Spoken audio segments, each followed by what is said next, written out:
Hello again, true crime fans. We've got another mysterious case to explore. The case of Jessica Knott. Jessica Knott was born on June 22, 1986, in Alamont Springs, Florida. She grew up in a loving family with her parents, an older brother, and a younger sister. Her father worked in construction and often traveled to other states for work, so her mother mainly took care of her and her siblings. Throughout her childhood, Jessica was a cheerful and active girl who loved playing outdoors with her friends and siblings and had a special love for animals. On April 5, 1996, when Jessica was 9 years old, her family planned to visit her grandparents for Easter. While her mother packed for the trip, her father went to the store to buy some vacation items. Jessica asked her mother if she could go to the yard to wait for her father to return. Her mother agreed but told her to stay in the yard and not wander off. The family's apartment complex was located in a quiet area, surrounded by many trees and away from the main road. The neighborhood was considered safe, and children often played outside without regular adult supervision. However, when Jessica's father returned home around 6 p.m., he asked his wife where Jessica was, and she was surprised to learn that Jessica was not in the yard as she had thought. The parents searched the yard but couldn't find their daughter Jessica. Growing increasingly worried, they started asking neighbors if they had seen Jessica. A neighbor reported seeing Jessica sitting on a bench, reading a book, but this information yielded no results. As night began to fall and Jessica was still missing, her parents contacted the police. The police quickly began search operations, questioning neighbors and canvassing the surrounding area. Despite their best efforts, they were unable to find Jessica, forcing the police to expand their search to nearby streets. A few hours later, the police received an unexpected call from an unknown number. The caller's voice was distorted by background noise. But the police determined that Jessica might have been near a water pumping station several miles from her home. When the police arrived at the water pumping station, they witnessed a horrifying scene. Jessica's body was discovered near the pumping station, hidden in a black trash bag.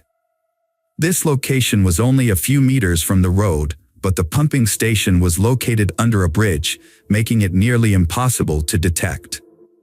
Next to the body were some magazines and a children's mirror. The police quickly identified the victim as Jessica Knott and handed her body over to the medical examiner for further investigation. Investigators turned their attention to tracing the 911 call, which they believed was made by the killer. Their goal was to use the call to identify the killer. However, the call was made from a public phone at a nearby gas station, and when the police arrived, the perpetrator had already fled. Detectives tried to take fingerprints, but it was a difficult task because this was a public phone booth, which likely had many fingerprints from different users.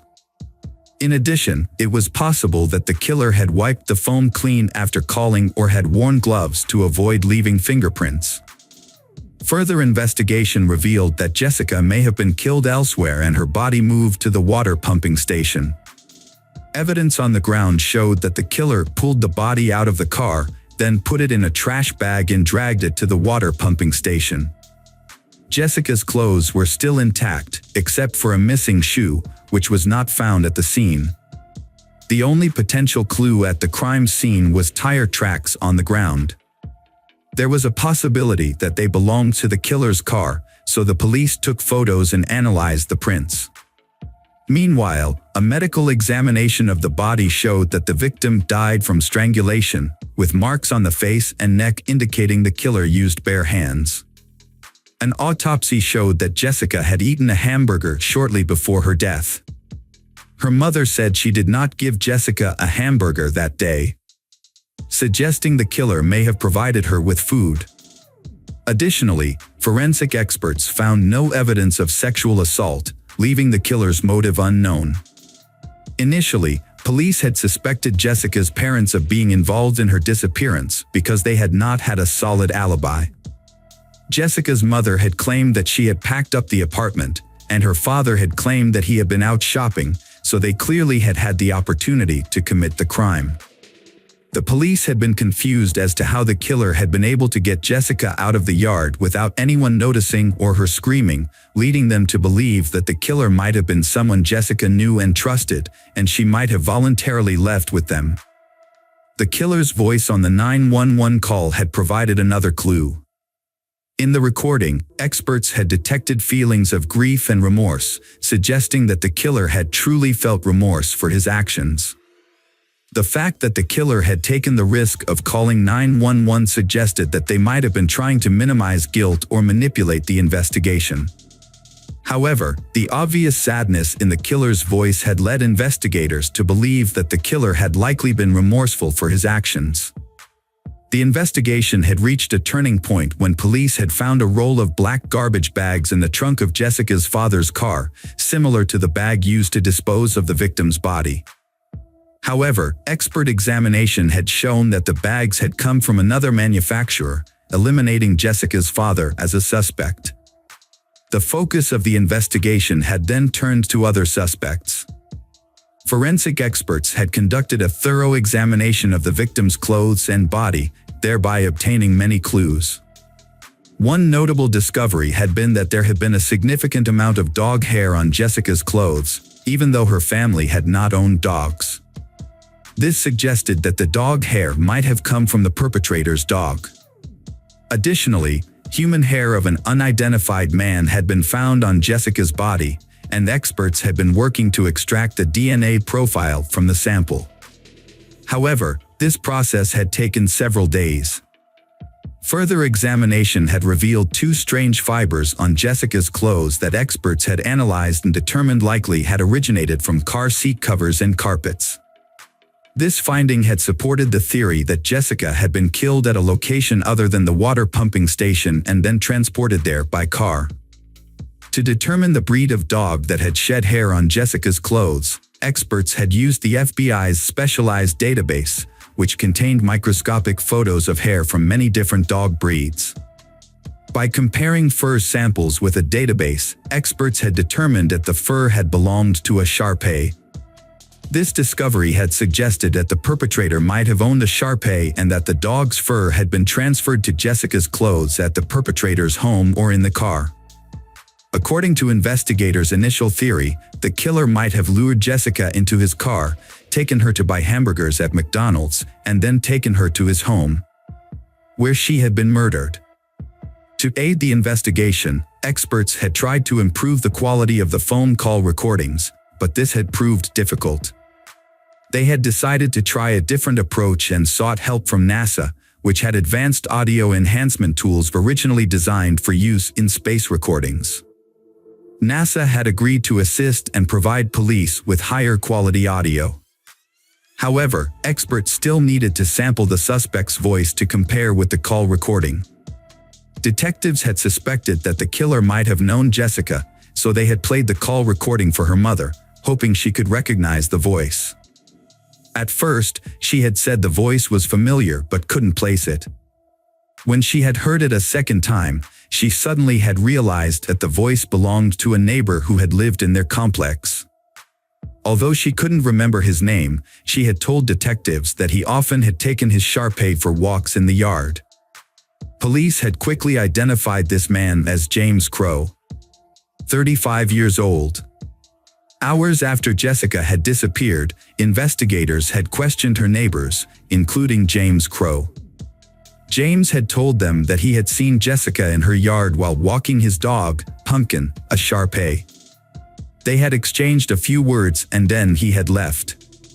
Detectives had looked into his past and had found no history of criminal activity.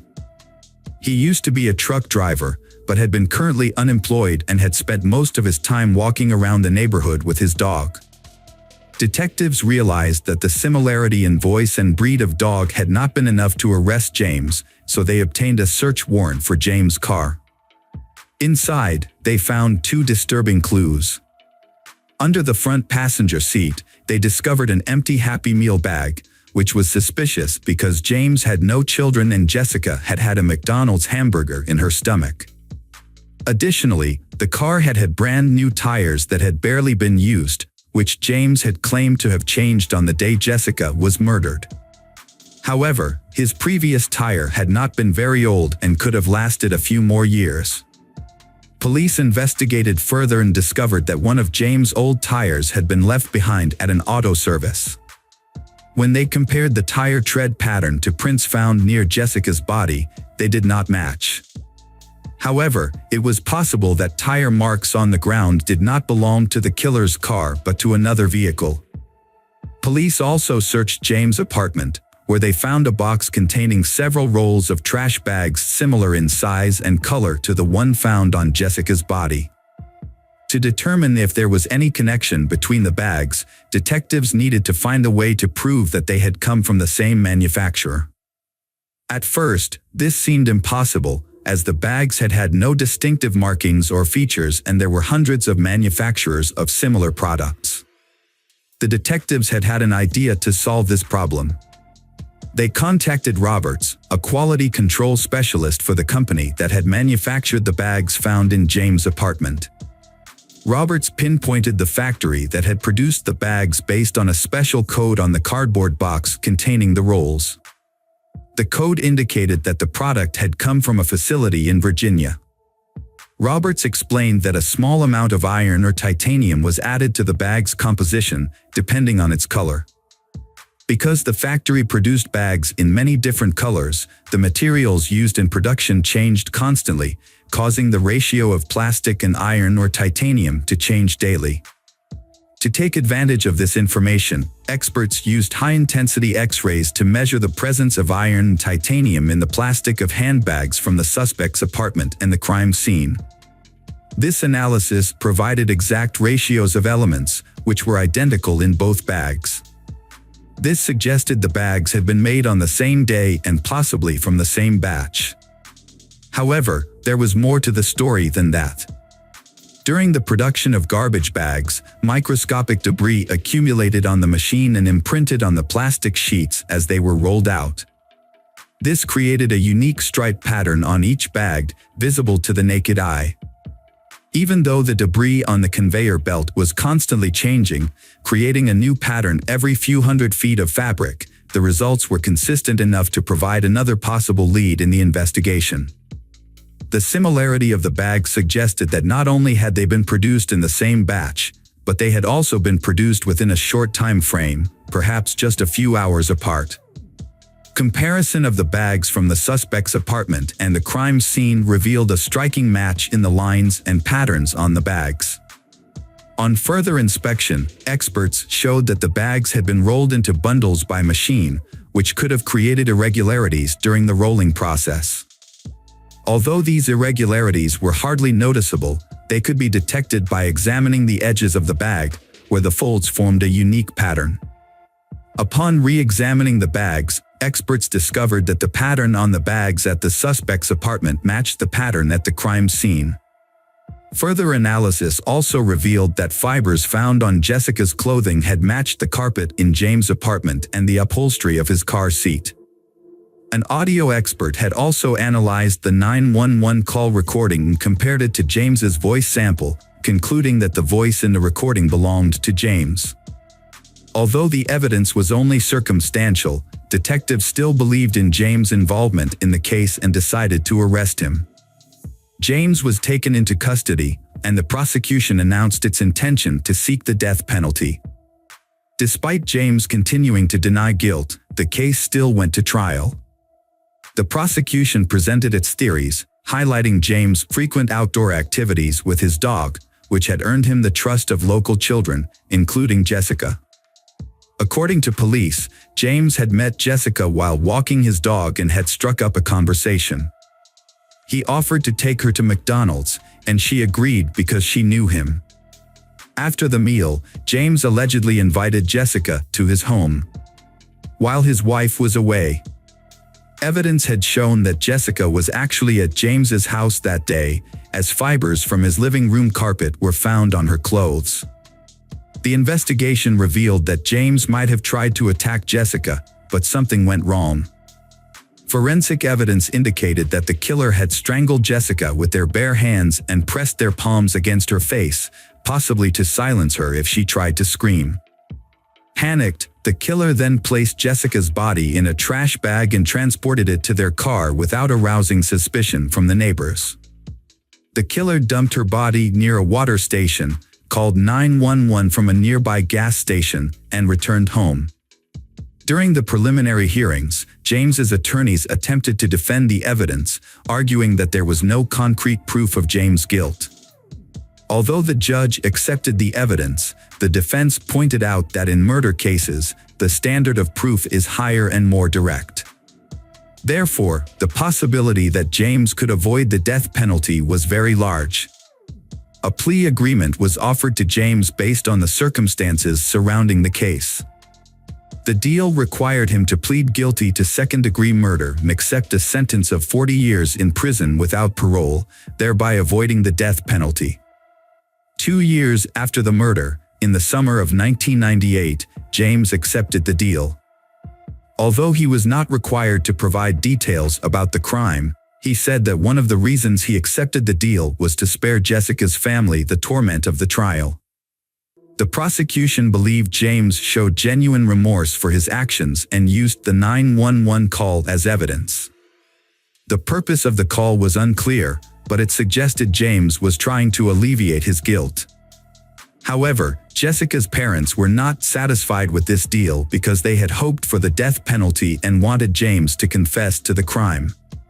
Despite this, James remained silent about the details of his actions. James did not fully serve his sentence.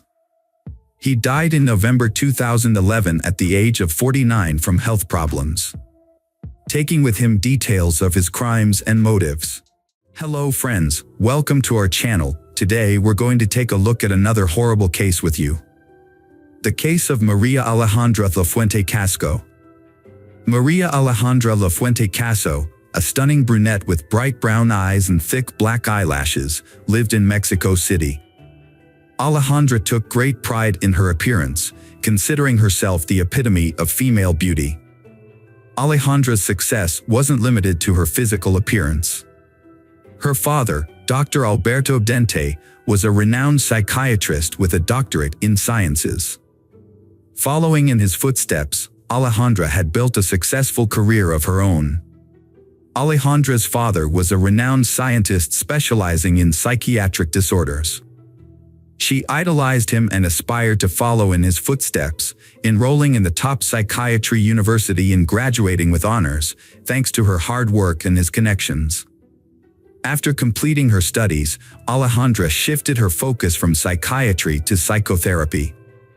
With her father's financial support, she obtained a license and set up her own practice in a prestigious business center in the capital. Alejandra's first marriage, to her ex-husband, ended in divorce, but she has 2 beautiful daughters who have inherited their father's eyes and sense of humor. Despite this failure, Alejandra still hopes and continues to dream of finding a partner who can be a good father to her daughters. After the divorce, her ex-husband would visit the children regularly on weekends, helping with housework and spending time with them. During one such visit, Alejandra asked him to enter the house through the backyard, claiming that the front door was jammed. Little did he know that this would be his last visit. Once inside, Alejandra told him that their youngest daughter was taking a bath and asked him to go into the bathroom with her. The ex-husband walked into the house, not knowing what was about to happen. The eerie silence was a complete contrast to the usual bustling atmosphere. There was no sound of cartoons or children's laughter.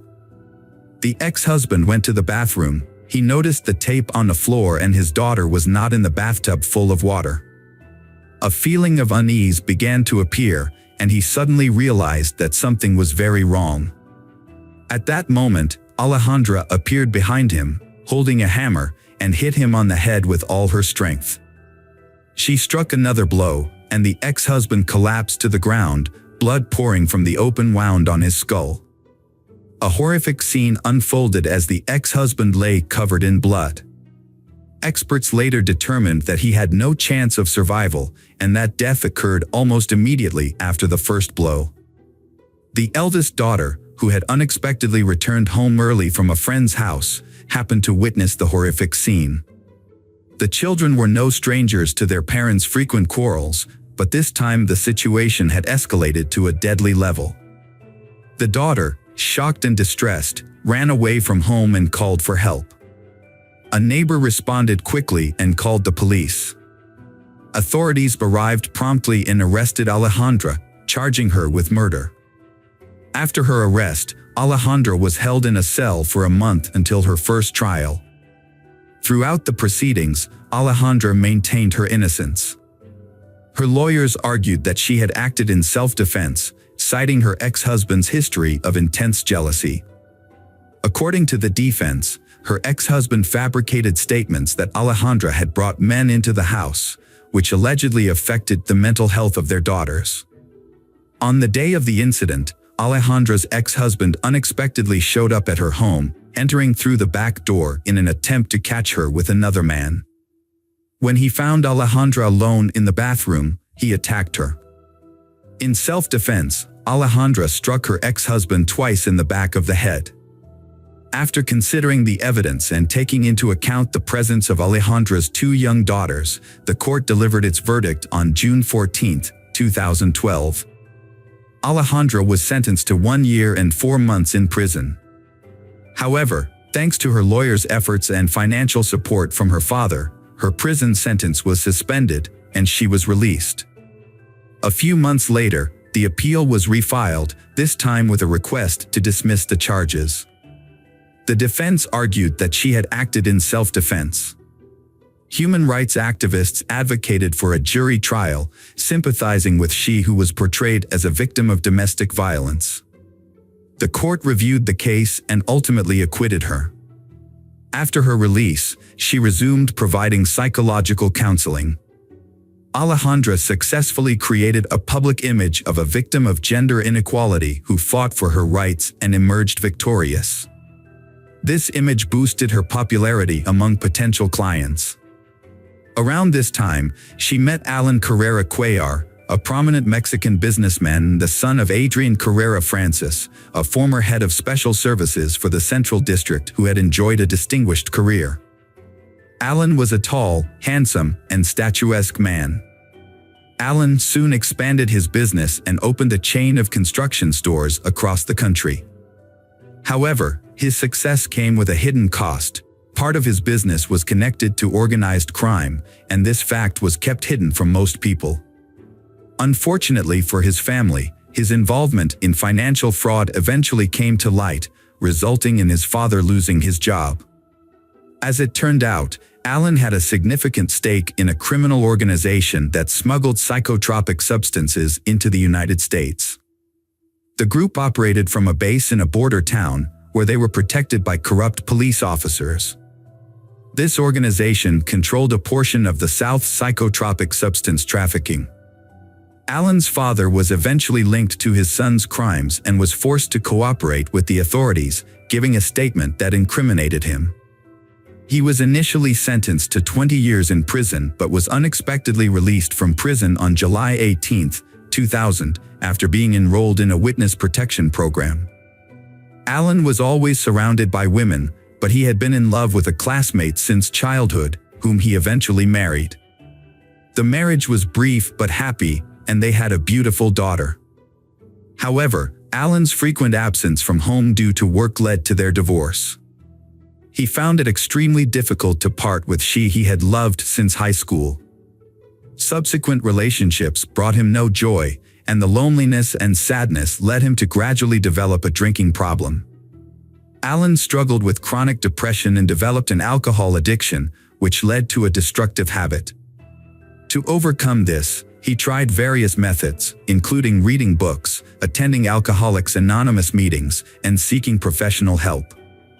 He eventually found Dr. Alberto, a renowned psychiatrist. Unknown to Alan, his therapist, Dr. Alberto, was also preparing his ex-wife for psychotherapy.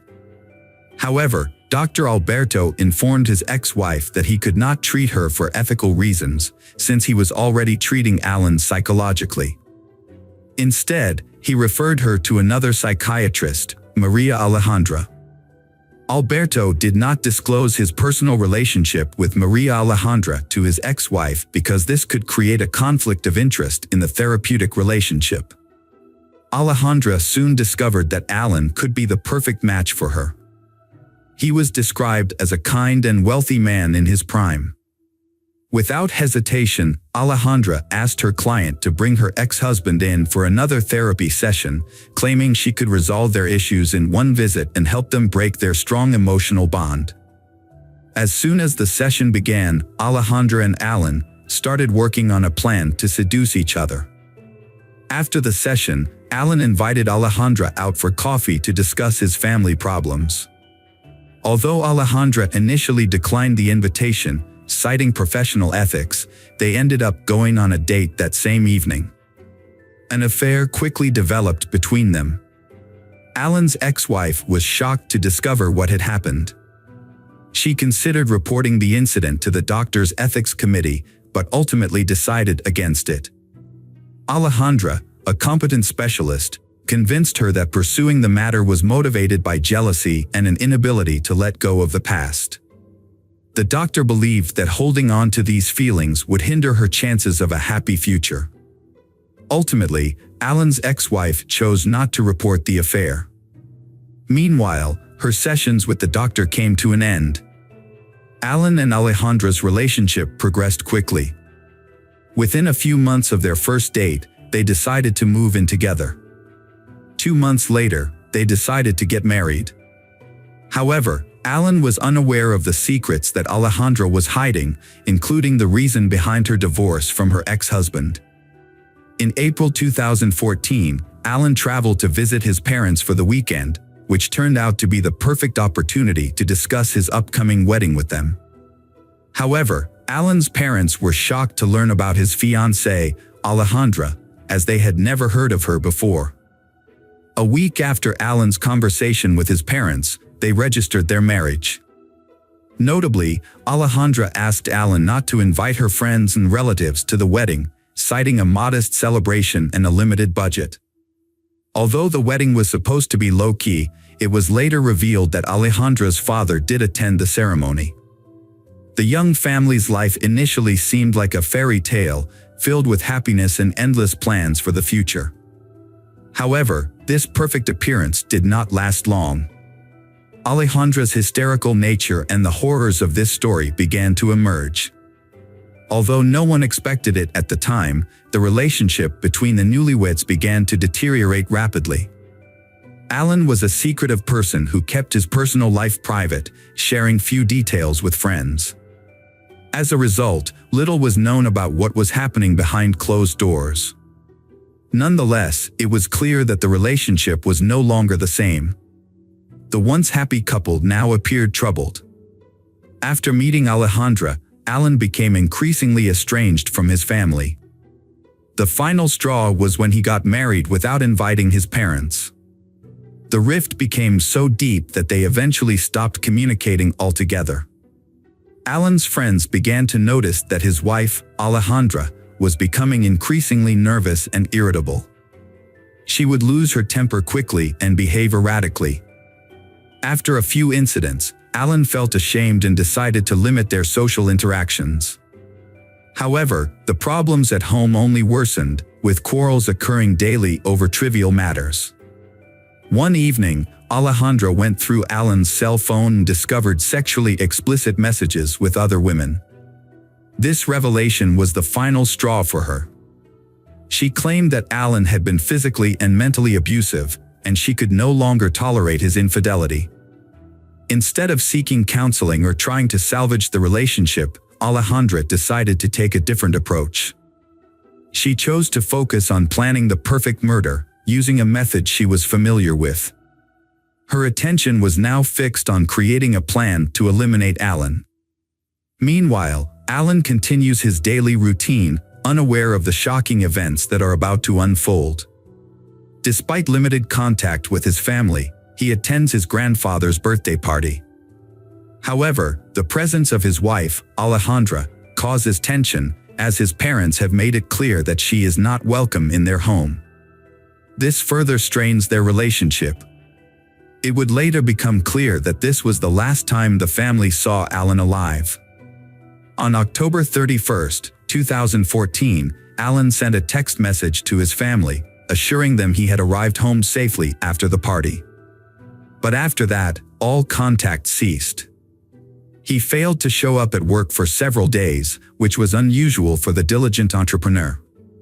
His absence was alarming, especially with the launch of a new project imminent, requiring his presence. Alejandra hatched a terrible plan. Alejandra's decision was to kill her husband immediately. Alejandra came up with a plan to kill her husband. She added a strong sleeping pill to the milk he drank before going to bed, then covered him with a pillow. When he passed out, she was faced with the challenge of disposing of his body, something she had no time to plan. Since Alan was too heavy for her to move, Alejandra ran to the neighbor's garden and retrieved an electric saw. With a grim expression, Alejandra dismembered her husband's body into pieces, then packed the remains into garbage bags. To hinder identification, she cut off his fingers and pulled out his teeth. Alejandra stuffed the bags into suitcases, hoping to smuggle the bodies out without raising suspicion. However, her plans were foiled when an elderly neighbor, who suffered from insomnia, watched her from her window as she attempted to leave her home with the suitcases in the early hours of the morning.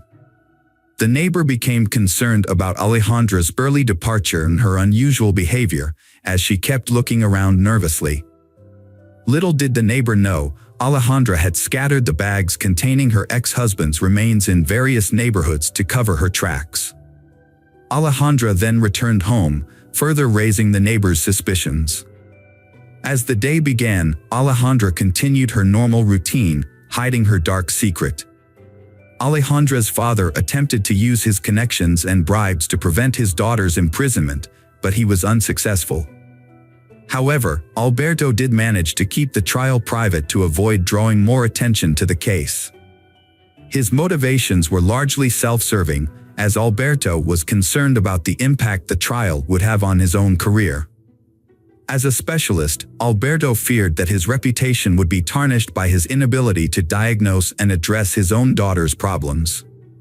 The trial also brought up the case of Alejandra's first husband's death, but as time passed, the evidence was no longer available. There was also suspicion that Alejandra's father was involved in her crimes. However, these claims were never proven. After multiple appeals from the victims' families, Alejandra's sentence was commuted to death, a rare and unprecedented outcome in Mexico. This sentence is particularly unusual in that it does not allow for a review of the case. As part of the sentence, Alejandra's property will be transferred to the victim's family, although this can provide little comfort in the face of their loss. Hello friends, welcome to our channel. Today we're going to take a look at another horrible case with you. The case of Kelly Clayton.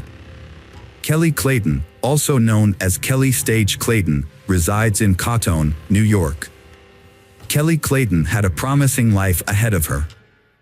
In high school, she was an exemplary student, excelling academically and serving as a role model for her peers. Her academic achievements were impressive, and she passed exams with ease. Despite her academic focus, Kelly's appearance was often described as model-like, and she could have pursued a career in modeling if she had chosen to do so. Following high school, Kelly enrolled in a teacher training university to become a chemistry teacher, which brought immense pride to her parents. However, after a few years, Kelly suddenly lost interest in her studies. It is unclear what triggered this change, but she eventually withdrew from the university and informed her parents that she no longer wanted to pursue a teaching career. Kelly felt that she was too young to be confined to a life of grading notebooks and managing classrooms. Instead, she expressed a desire to travel and experience life to the fullest. Her parents were disappointed and upset by her decision, leading to a 6-month estrangement from their daughter. Kelly's life took an unexpected turn when she met Tom Clayton at a party hosted by mutual friends. Tom was immediately smitten with Kelly and began showering her with attention.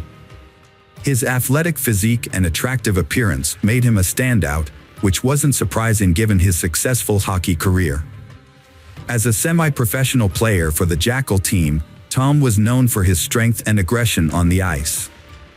However, he realized his hockey career would eventually end due to physical limitations.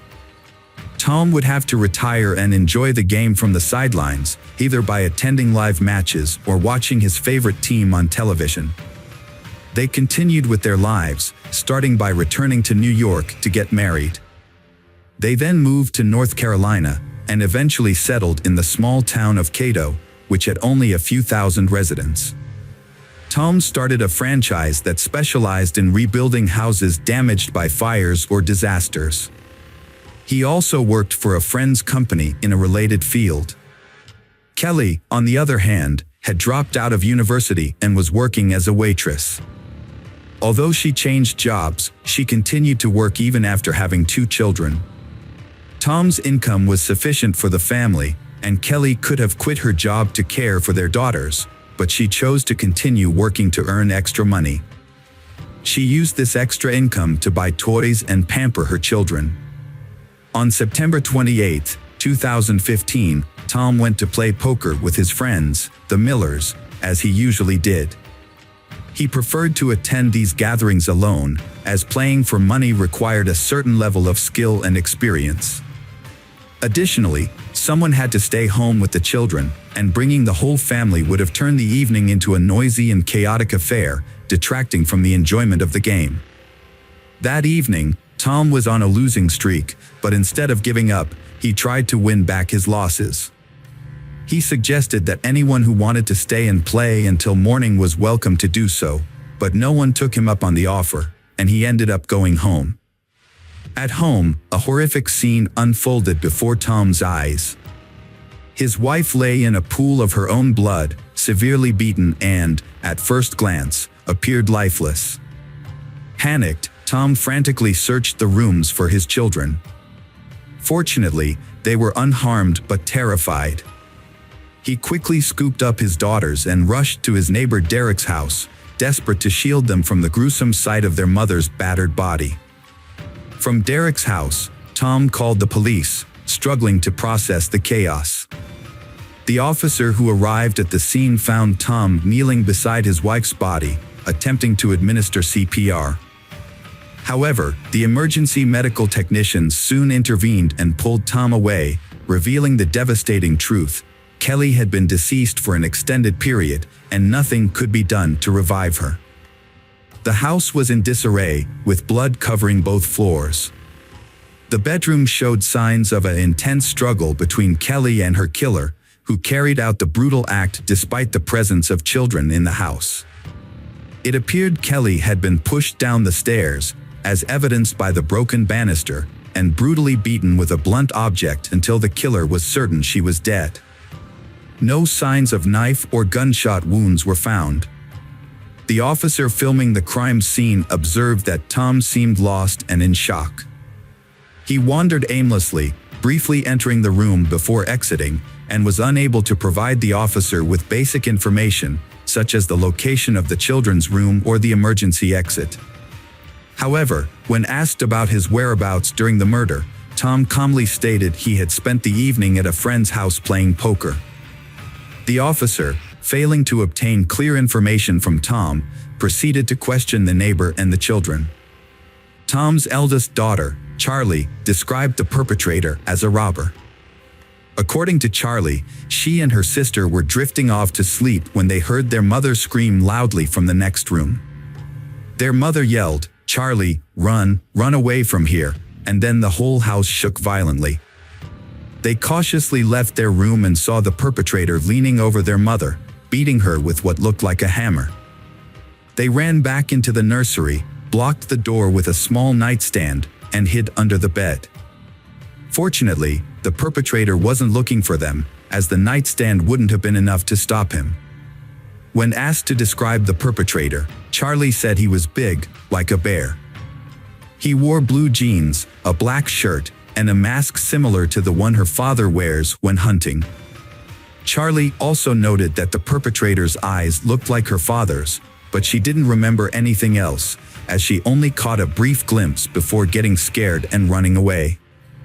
Police officers investigating the house couldn't find evidence to support her claim that the perpetrator was a burglar. There were no signs of forced entry at the front or back doors, but the garage gate was open, which could have been an entry point. However, nothing was stolen from the house, including jewelry and cash, and the cabinets were all closed. This was unusual, as burglars typically search every area. Officers quickly suspected that Tom, was involved in the murder.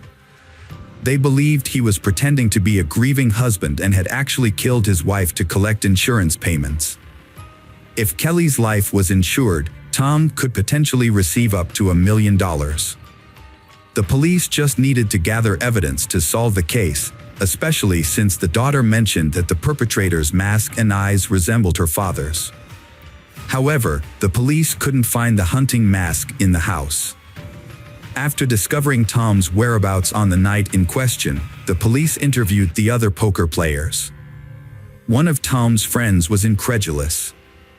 "You think Tom is the killer? That's unbelievable. His wife was just murdered, and instead of finding the real culprit, you're focusing on him." Another friend, less emotional, chimed in, "Tom couldn't have done it. He worked 2 jobs non-stop because he loved Kelly and their kids. It's just not possible.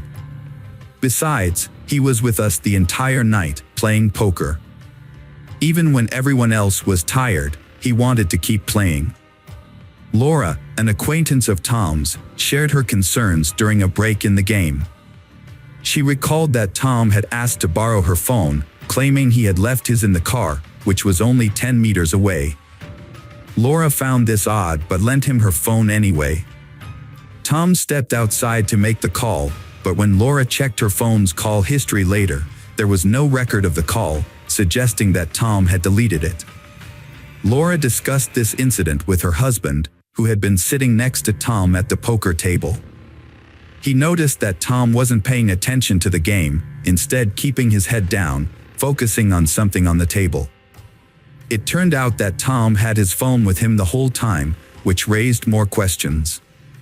Why did Tom borrow Laura's phone if he had his own? Who was he trying to call, and why couldn't he use his own phone? After Laura's testimony, the police re-questioned Charlie, Tom's daughter, and she reiterated that the robber resembled her father. The next testimony came from the niece of Kelly. She explained that she hadn't told her Aunt Kelly about Tom's true nature because she didn't want to upset Kelly. Aunt Kelly adored Tom. The niece felt her truth wasn't needed, implying that it wouldn't change anything. The niece saw Tom as a person with 2 sides. On the surface, he appeared caring and attentive, often showering Aunt Kelly with attention and gifts, and even helping with childcare, which is more than many fathers do. However, his behavior at work revealed a completely different personality. Recognizing her niece's concerns about being young and alone, Aunt Kelly had set up a job for her with Tom the previous summer. During her employment, the niece handled tasks such as correspondence, registration, and managing documents. At first, her interactions with Tom were strictly professional, mainly because she didn't know him well before working for him. One day, Tom got drunk and came to the office, revealing to the niece that his family life was a facade. He confessed to loving his daughters, but not his wife, Aunt Kelly. He had been unfaithful, having multiple affairs during their marriage, and considered leaving her but stayed due to financial concerns. It was later also confirmed by female participants of a poker game that Tom was indeed unfaithful, having relationships with 2 women present at the game. Additionally, Kelly's 16-year-old niece shared information about Michael Beard, another employee of Tom's firm. Michael was doing repair work on houses after a fire, but there were frequent reports of items going missing from the houses where he worked. Tom initially doubted his customers when they accused Michael Beard of theft during fire restoration jobs. However, as the complaints continued, it became clear that Michael was indeed stealing from clients. Additionally, There were allegations of Michael showing up to work intoxicated. When Tom finally confronted Michael about his behavior, he was understandably upset and disappointed. Despite having every right to be angry, Tom took a surprisingly compassionate approach. Instead of simply firing Michael and cutting ties, Tom actively reached out to other companies and recommended Michael for a job. When none of those opportunities panned out, Tom took it a step further and offered Michael work around his own house, doing odd jobs like cutting the grass, watering plants, and making minor repairs. This decision showed that Tom was willing to give Michael a second chance, even if it meant finding alternative employment for his former employee. The detective brought Michael Beard in for questioning. Michael claimed he only stole because he and his family were in dire need of money. He expressed his gratitude towards Tom, his former employer, who had always defended him.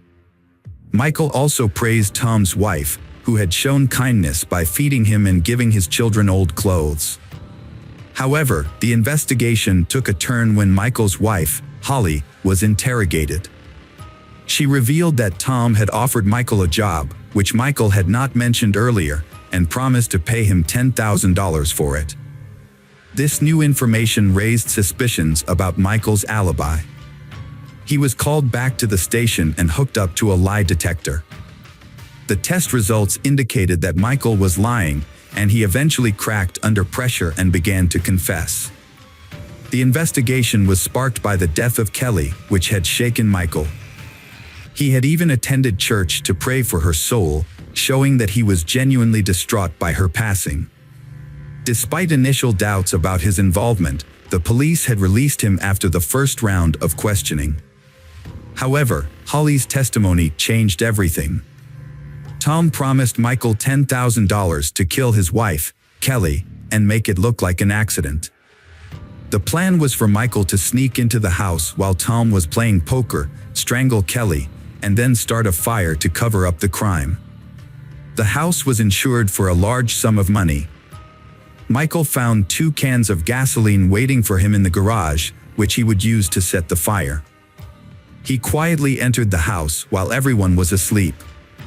He crept upstairs to Kelly's bedroom, but she was either awake or woken by the sound of the door. She saw Michael and began screaming. Kelly's screaming startled Michael, and he tried to strangle her. However, Kelly was stronger than she appeared and fought back. A fierce struggle ensued, moving from the bedroom to the kitchen. Michael was surprised by Kelly's strength, which made the fight much more intense than he had anticipated.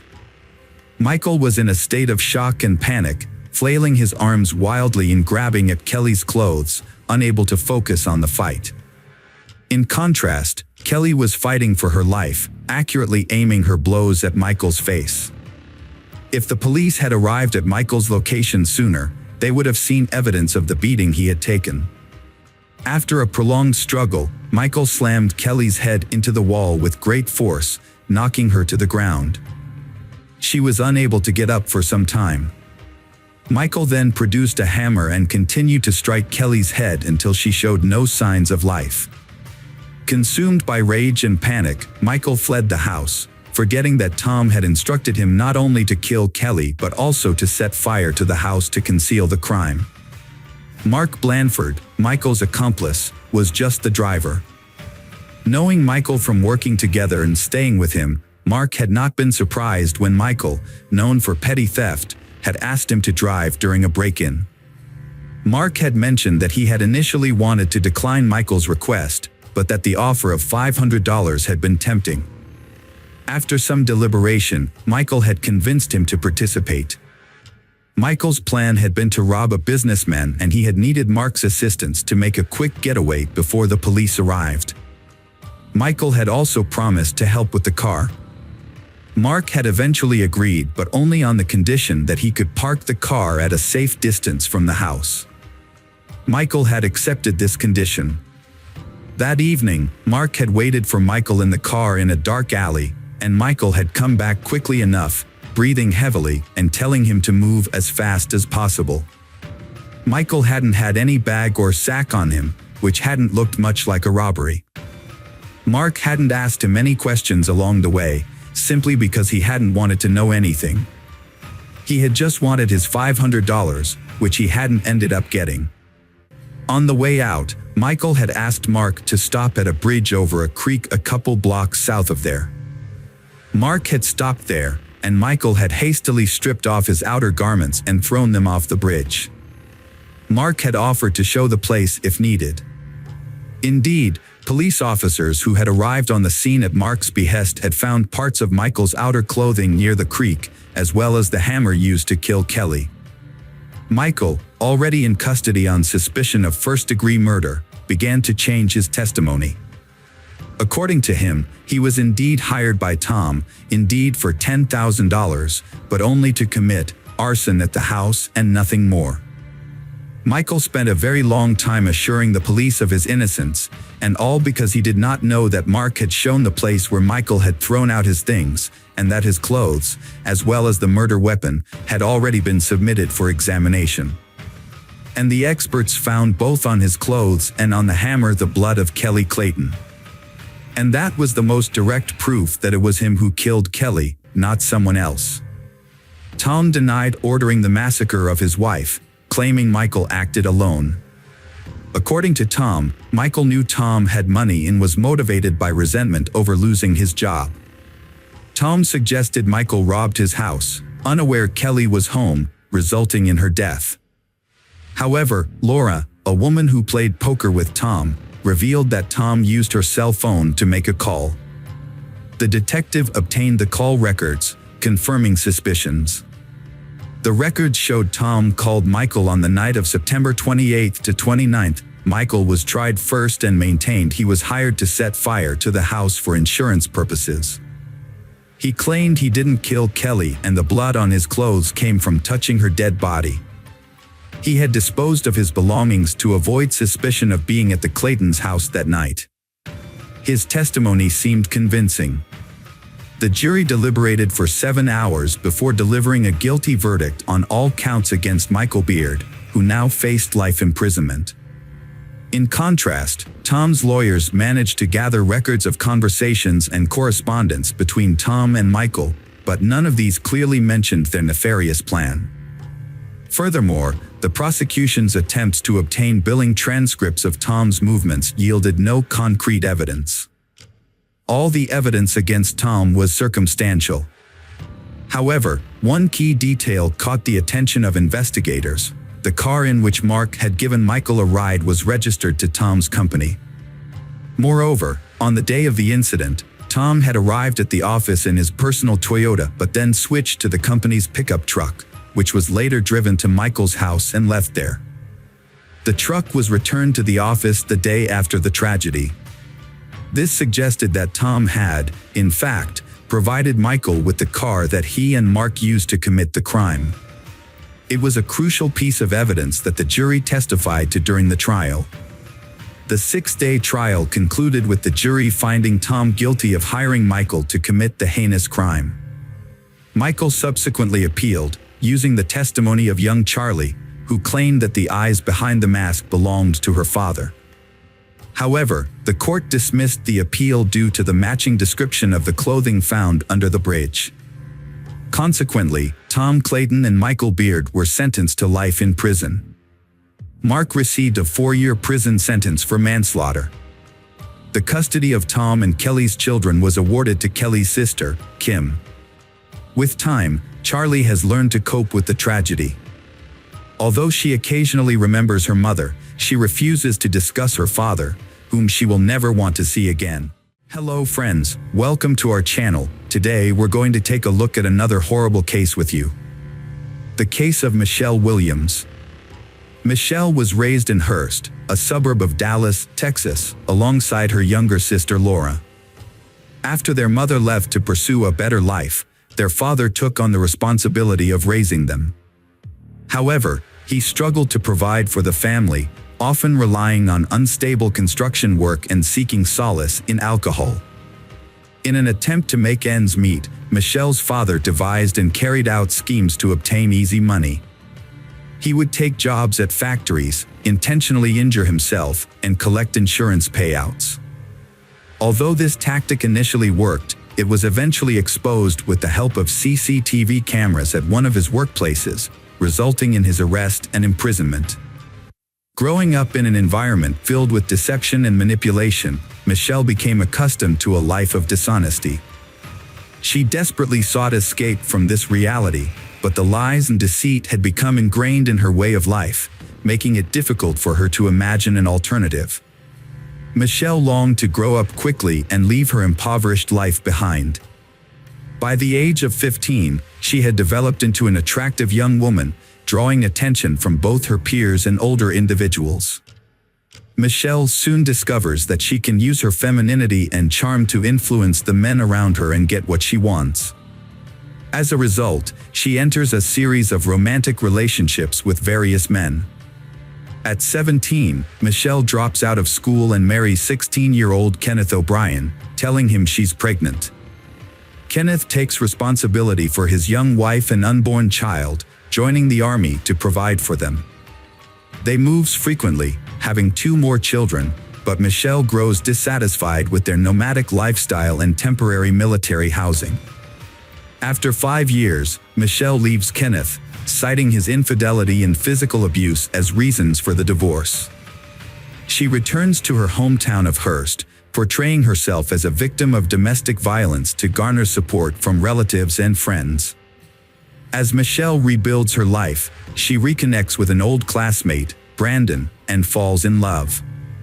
Brandon is smitten with Michelle and happily accepts her 3 children from her previous marriage. They were preparing to get married, but just before the wedding, Brandon became furious with Michelle. He discovered that she had not finalized her divorce from her first husband. Michelle had been afraid to discuss the divorce with her ex-husband due to his abusive behavior, and as a result, she hadn't sent the necessary documents. With the help of a lawyer, they quickly resolved the issue, and they was able to get married in 1994. Initially, their family life was peaceful and routine. Brandon focused on growing his IT company, while Michelle worked as a dental assistant. However, Michelle had bigger aspirations. She began bringing home various dental equipment and supplies. Brandon's concerns grew as he suspected something was wrong. It was later revealed that Michelle had been stealing. Fortunately, they avoided going to trial. However, this incident marked the beginning of Brandon's trust issues with his wife. When neighbors reported that cars frequently visited their house while Brandon was at work, he installed a tape recorder in several rooms. Upon listening to the recordings, he discovered that various men were visiting their home throughout the day. Brandon conducted his own investigation and discovered that Michelle's first marriage ended in divorce due to her repeated infidelities, contradicting her claim that it was her husband's abuse. Upon learning this, Brandon reached his limit and requested a divorce. Enraged that Brandon was the one to initiate the split, Michelle sought revenge while he was away at work. Brandon had a valuable saltwater aquarium with thousands of dollars worth of fish. Michelle destroyed it by pouring Comet into the tank, killing all the fish. But that was not the end of her destructive behavior. Brandon's dog, Domino, was also a victim of Michelle's cruelty. She gave the dog sleeping pills, which led to its death. However, this was only the beginning of Brandon's nightmare. Michelle's actions continued to cause harm, and Brandon eventually learned the truth about her when his marriage was ruined. What Michelle did to Brandon was not an isolated incident. Her treatment of other men was even more shocking. It was later discovered that Michelle's first child was the child of her and John Paul Ray, a high school classmate of hers. Instead of telling John the truth, Michelle convinces Kenneth O'Brien that the child is his and he is forced to marry her. For 13 years, Kenneth believed the child was his child and even paid child support from age 5 to 18. After Michelle's divorce from Brandon, she moved in with John, the father of her first child. They lived together in a common-law marriage for 8 years. However, their relationship ended abruptly when John suspected Michelle of cheating on him. Michelle confirmed she was having an affair, which led to John moving out and leaving most of her belongings behind. She then met Greg Williams, a man with a history of marital failures, having been married twice before and having a daughter named Taylor from his previous marriage to Katie. After Greg and Katie's divorce in 2003, they shared custody of Taylor and maintained a good relationship, which made a formal child support agreement unnecessary. Greg was a successful and generous man who seemed like a perfect partner for Michelle. In 2007, Greg and Michelle had a daughter named Michaela, and they got married a year later. Their marriage seemed like the epitome of the American dream, with plenty of money, children, and love. Michelle appeared to have finally achieved the life she had always wanted. Greg came from a family with strong principles and had achieved success through his own hard work from a young age. He was a sports enthusiast and a black belt in martial arts. Both Greg and Michelle owned guns, which they kept in their home in Keller. Michelle kept a silver .40 caliber pistol in a safe, while Greg stored his black LAA .45 caliber gun, always loaded, in a case under his bedside table. Despite their differences, they was committed to making their marriage work. They regularly hosted birthday parties for their children from previous relationships at their home in Keller. Michelle's adult children frequently hosted barbecues and pool parties at their home, which was always filled with friends. Despite their idyllic suburban life and bright daughter, Michelle and her husband Greg didn't fit the traditional American couple mold. They had met through an online forum for those interested in bondage, domination, sadism, and masochism, and their raucous adult gatherings had drawn numerous complaints from their neighbors. On October 13, 2011, at 4:40 a.m., an emergency call was made by a frantic woman, claiming she and her husband had been attacked by an intruder. She reported being injured and her husband shot. Police quickly arrived at the scene, discovered a blaring television and a baby sleeping on the couch inside the house. Michelle's daughter was fast asleep and unharmed during the incident. However, Michelle's behavior raised suspicions among the police officers who arrived at the scene. Despite claiming to have just experienced a burglary and assault, Michelle appeared remarkably calm and composed. Her hair was styled, and she was fully dressed, which seemed inconsistent with her story. The police soon cordoned off the entire gated community and thoroughly searched the home. As the investigation progressed, Michelle was taken to the Keller Township Police Station for further questioning. Over several hours of interrogation, her account of the events began to unravel. Michelle initially claimed that an intruder, dressed in black, had struck her on the head with a wrench. She alleged that she fell to the ground but remained conscious and heard a gunshot. According to her, the intruder then fled through the back door. However, the evidence at the scene contradicted her story. Greg Williams, the victim, was found shot in the head while lying in bed. A .45 caliber handgun and a wrench were discovered near the back door, but the circumstances suggested that Michelle's account was not entirely credible. The investigation found no fingerprints on the weapons and no signs of forced entry. The family's valuables, including a large sum of cash, were left untouched. Security footage revealed that the only car to enter the gated community before the crime belonged to a newspaper delivery person. Michelle attempted to mislead the police by fabricating a story about the attack. She even went so far as to injure herself with a wrench and stage the scene. However, detectives noticed inconsistencies in her account. The discovery of the gun used in the crime, devoid of fingerprints, further raised suspicions. The final discrepancy was the untouched $20,000 in cash, which Michelle couldn't explain. While Michelle was unable to provide a reason for why her husband, a successful businessman and devoted father, would take his own life, she was able to justify her own actions. Michelle claimed she wanted to protect their young daughter from the painful truth about her father's death. She told the police that she had cleaned the gun and washed her husband Greg's hands to remove fingerprints, and then staged a fake home invasion before calling for help. This explanation seemed strange, but it explained why no evidence of an intruder was found. Michelle also admitted to using bleach to clean up the crime scene and hitting herself in the face with a wrench to make the attack look more believable. From the start, the police in Keller suspected that Michelle's story was not true, but at the time, they did not have any physical evidence that linked her to the crime. Michelle was arrested for lying to the police, but she was later released. Around 5 p.m. on the day of her husband's murder, Michelle visited her sister Laura's home. During the evening, Michelle cried occasionally, but her sister felt that Michelle's tears seemed insincere.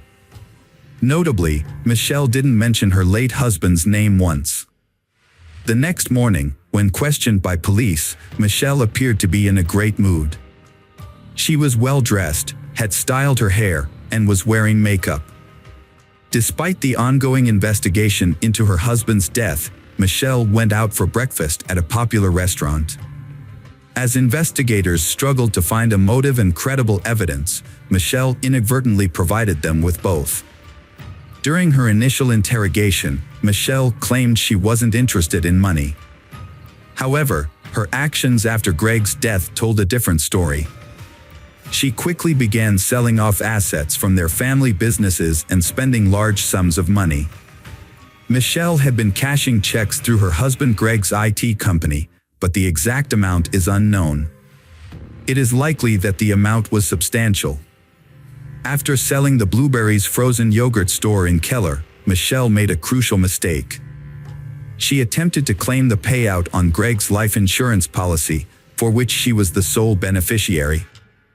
The policy was taken out on August 12, 2011, nearly 2 months before Greg's death. However, Michelle overlooked a key detail: the policy did not cover Greg's death since he had taken his own life. As a result, the insurance company denied her the $60,000 payout, which was the primary motive for the crime. Later, another financial irregularity came to light that raised suspicions about Michelle. It was discovered that she had used falsified financial documents to secure a mortgage loan for the house that she and Greg were planning to buy before his death. The account numbers had been intentionally altered, and the lender did not immediately detect the elaborate scheme.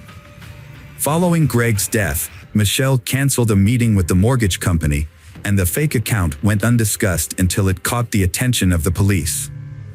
Despite the scrutiny, Michelle felt confident in her ability to avoid consequences and wrote a check for $188,000 to attorney Kenneth Wincorn. She then took a week-long vacation to Grapevine with her children. During a 3-month investigation into Greg Williams' death, police uncovered a web of deceit spun by his wife, Michelle. An autopsy revealed that Greg was shot from a distance of 12 to 18 inches. A toxicology report also showed that Greg had a large amount of sleeping pills in his system at the time of his death.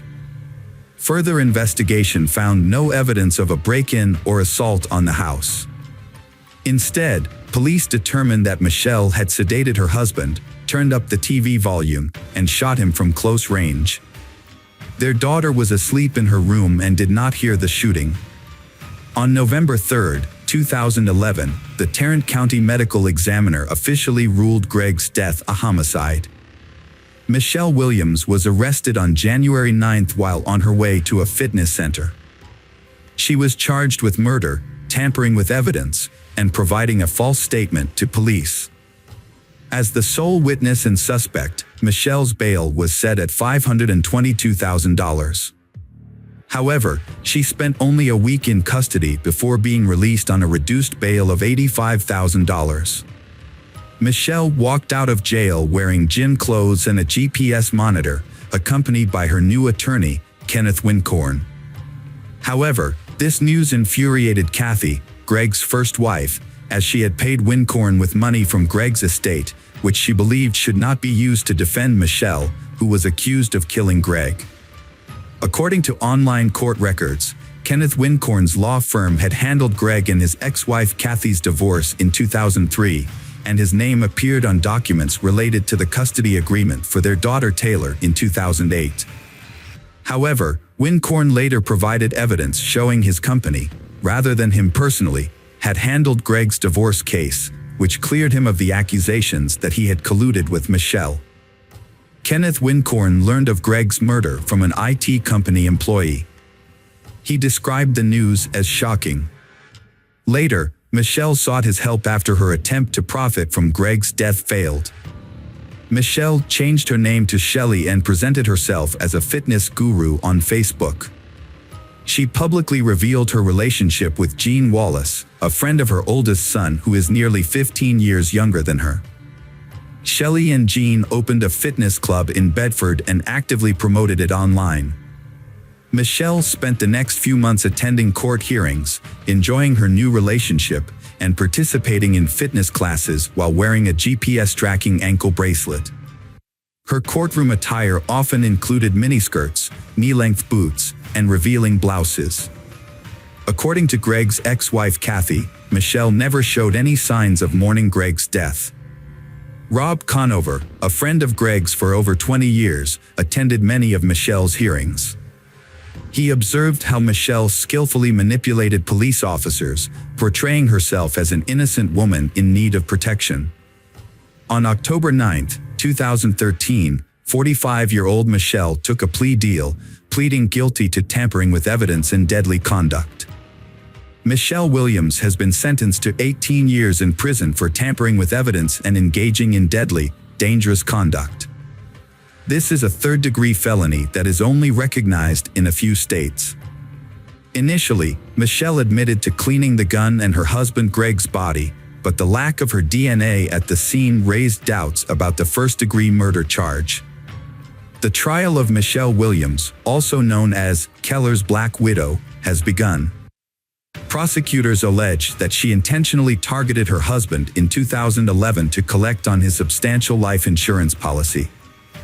They described the crime as a clearly planned scheme motivated by greed. According to prosecutors, Michelle drugged her husband with sleeping pills and then shot him in the head to collect the insurance payout. Michelle admitted to cleaning the gun and Greg's body, but the lack of her DNA at the scene raised doubts about the first-degree murder charge. In a statement, Michelle's attorney, Kenneth Wincorn, highlighted the challenges in the case due to the thoroughly cleaned crime scene. If the jury finds that Michelle tampered with evidence and cleaned up the crime scene, she could receive a life sentence. During the trial, prosecutors stated that in the hours preceding the violent death, Greg Williams had a heated argument with his wife over financial issues. The altercation escalated to the point where he slapped her for spending a significant amount of money intended for a house down payment. In contrast, Michelle Williams' defense team claimed that Greg Williams took his own life. Defense attorney Clay Graham added that Greg Williams frequently struggled with depression and was known to use sedatives and steroids regularly. Michelle Williams' husband, Greg, was found dead with a self-inflicted gunshot wound. Michelle stated that she attempted to cover up the incident to shield her 4-year-old daughter from the truth. Throughout the court hearings, Michelle maintained a composed appearance but showed some emotional response when presented with photographs of her deceased husband. Michelle planned to blame Greg's ex-wife for the crime, claiming it was due to custody disputes. However, this plan was flawed as there were no actual disputes. Michelle's adult son testified against her, revealing she had asked him to assist in framing Greg's ex-wife. After many hours of deliberation, the jury found Michelle guilty of tampering with physical evidence, a felony offense. She received a harsh sentence, 60 years in prison, with the stipulation that she must serve at least 30 years before becoming eligible for parole. Michelle has not expressed remorse for her actions and continues to evade full responsibility for her crimes. She is currently serving her time at Mountain View Prison in Gatesville, Texas. Hello friends, welcome to our channel. Today we're going to take a look at another horrible case with you, the case of Kelsey Smith. Kelsey Smith was born on May 3, 1989, in Overland Park, Kansas. Kelsey was the third of 5 children in a close-knit family. Her parents, Gregory and Missy Smith, raised her alongside her siblings, Steve, Lindsay, Kat, and Zach. Gregory Smith, the family patriarch, was a retired U.S. Navy veteran and had served in the police force for over 20 years. He was enjoying his retirement after a long and dedicated career. Kelsey grew up in a loving family environment, close to all her siblings. Kelsey's mother, Missy Smith, has dedicated her life to health care, working at a local hospital for many years. Despite her busy career, she has managed to balance work and family life well, raising her children and creating a warm family environment. Kelsey has been an active, outgoing, and creative child since she was a child. She enjoyed singing, dancing, and playing musical instruments, which she learned in music school. She was also active in school theater and choir performances. Kelsey is also passionate about sports, especially gymnastics and soccer.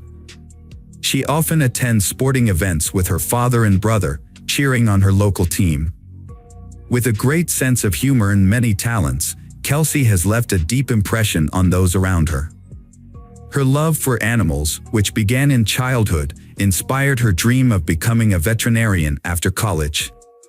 During her senior year of high school, Kelsey found work at the local symphony orchestra, where she played the clarinet at various city events.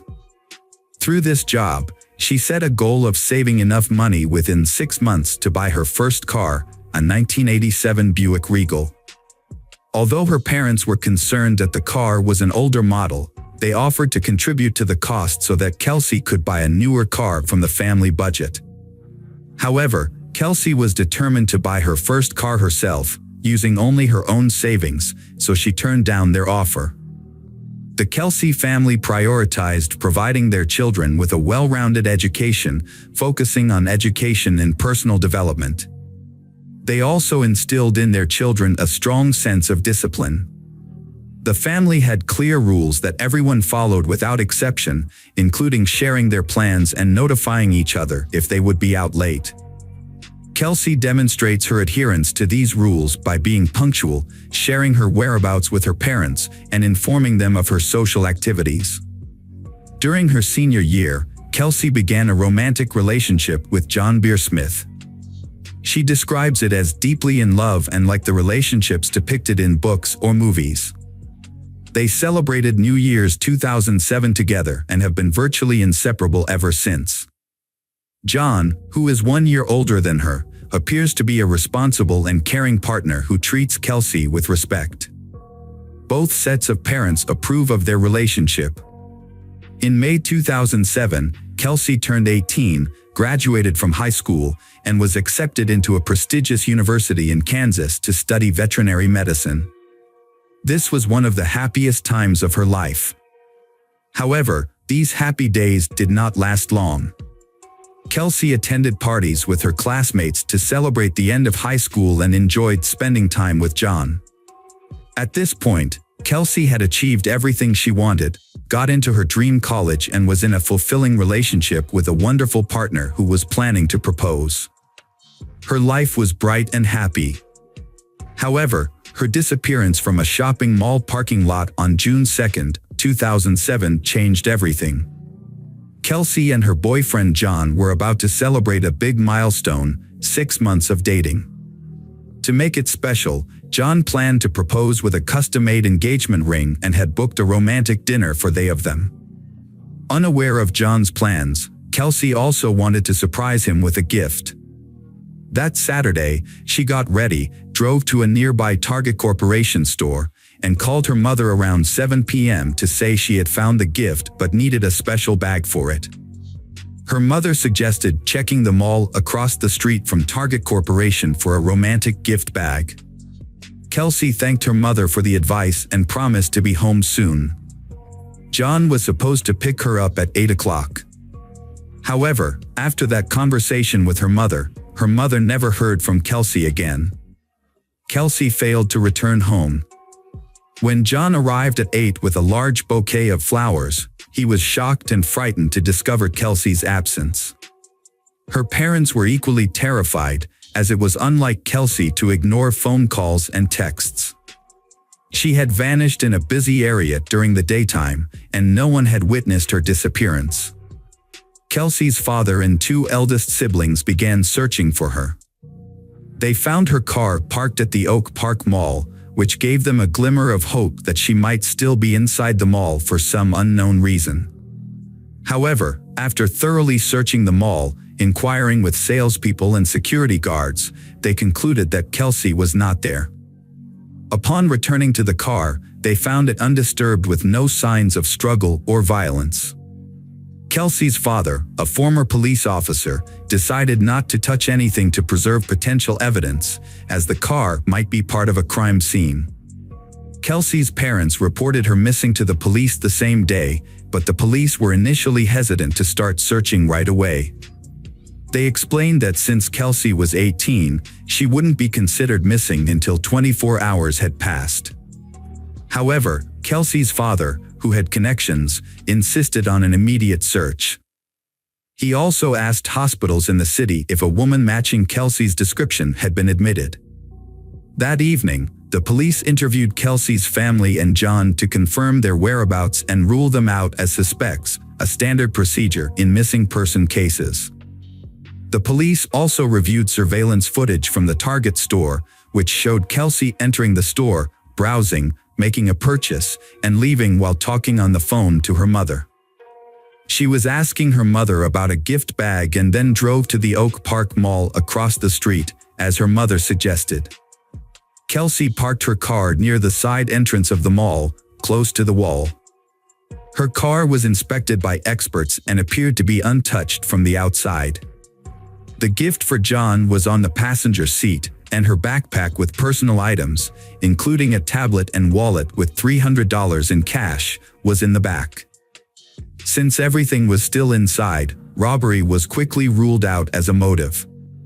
It appears Kelsey only left with her credit cards and phone, as everything else was still in the car. There were no signs of struggle, blood, or damage, and the only unknown fingerprint was found on the driver's seatbelt, which did not belong to Kelsey, her family, or boyfriend. The investigation tried to track Kelsey's location through her mobile phone signal, but the device was inaccessible, possibly turned off or damaged. Despite this, it was possible to determine the last known location of the phone to narrow the search area.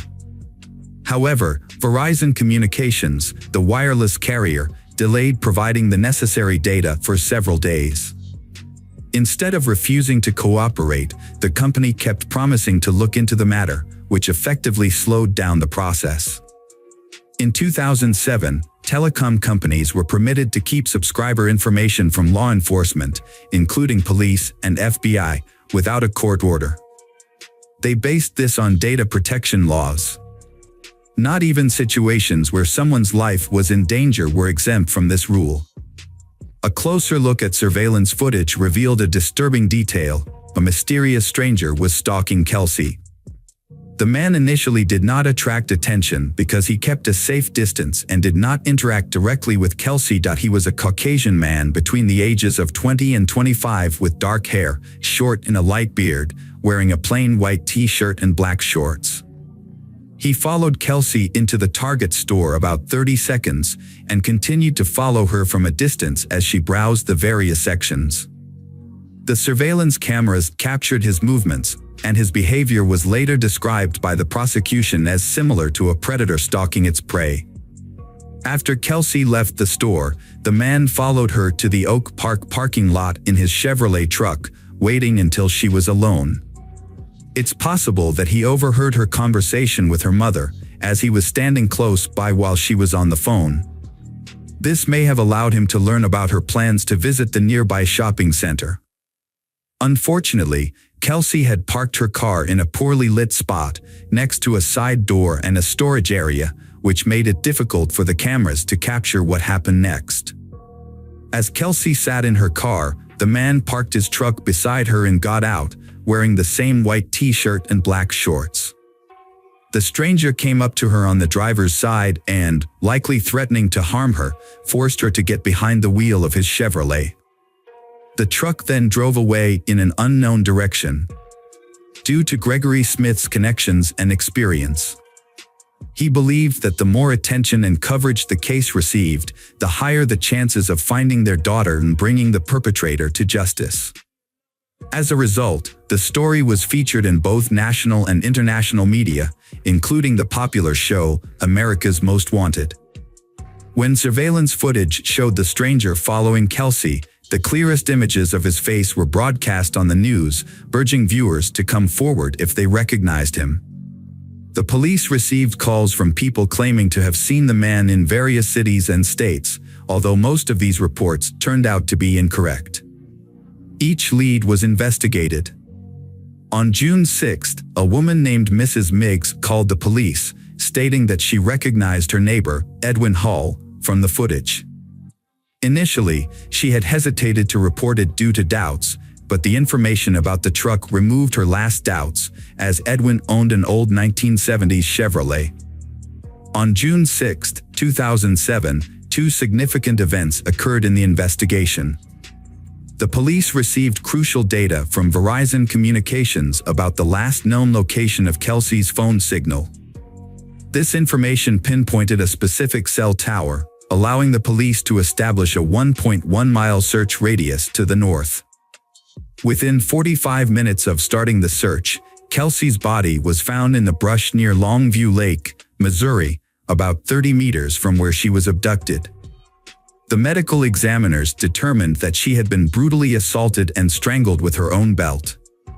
Kelsey's body was discovered without clothing, except for the belt used to strangle her. Her body was carelessly discarded in the bushes, partially covered with dry branches. Over the 4 days it lay exposed to the June sun, her remains were severely disfigured by insects and wildlife, making them almost unrecognizable. Despite the state of her remains, the examination confirmed that the body was indeed Kelsey Smith. The second major event on June 6 was the arrest of the main suspect. When police arrived at his residence, he remained calm and acknowledged that his friends called him Jack. He agreed to provide a statement at the police station. During the interrogation, Edwin Hall claimed he had never seen Kelsey before, even when shown a photograph of her. When presented with surveillance footage from the store that showed him following her, he insisted that he had only visited Target for personal reasons and hadn't noticed her. He suggested that their appearance together in the footage was just a strange coincidence. Despite being shown irrefutable evidence, Edwin seemed confident that he had covered his tracks and couldn't be held accountable. He had thoroughly cleaned his van and had used protection during the assault, leaving no DNA evidence behind. However, Edwin agreed to cooperate with the investigation and provided his DNA sample and fingerprints. A crucial piece of evidence emerged when his fingerprints matched those found on Kelsey's car's seatbelt buckle. A thorough search of his home also revealed a hidden air pistol with Kelsey's DNA on the barrel. Edwin was officially charged with abduction, assault, and murder. A jurisdictional issue arose, as Kelsey was abducted in Kansas but her body was found dead in Missouri. This was important because it affected the potential sentence. In Missouri, Edwin faced the possibility of a capital punishment trial and sentence. Edwin realized the seriousness of his situation and, after consulting his lawyer, decided to confess to the crime and provide details in the hope of a reduced sentence. He described how he had noticed Kelsey entering the store and followed her, getting close enough to overhear her phone conversation about visiting the shopping center across the street. Edwin waited until Kelsey was alone, then followed her to the adjacent parking lot.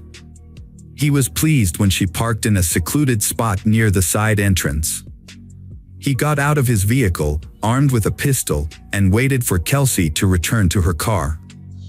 As she was getting into the driver's seat, he prevented her from closing the door. Kelsey had already pulled out the seatbelt, and Edwin allowed her to buckle up, leaving his fingerprint on it. Edwin then put the pistol barrel in Kelsey's mouth, threatening her to move to his vehicle's driver's seat.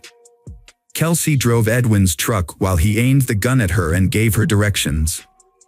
When they reached a remote area at the state border, Edwin ordered Kelsey out of the truck and led her into the bushes.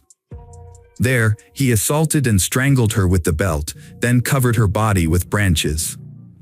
He thoroughly cleaned his truck to eliminate any evidence of Kelsey's presence, including fingerprints and DNA. He then hid the pistol, which had Kelsey's saliva on it, in his home, believing it would never be discovered.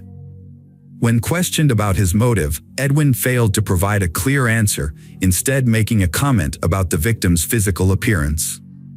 During the investigation, several other women and girls came forward, revealing a pattern of abuse and harassment by Edwin.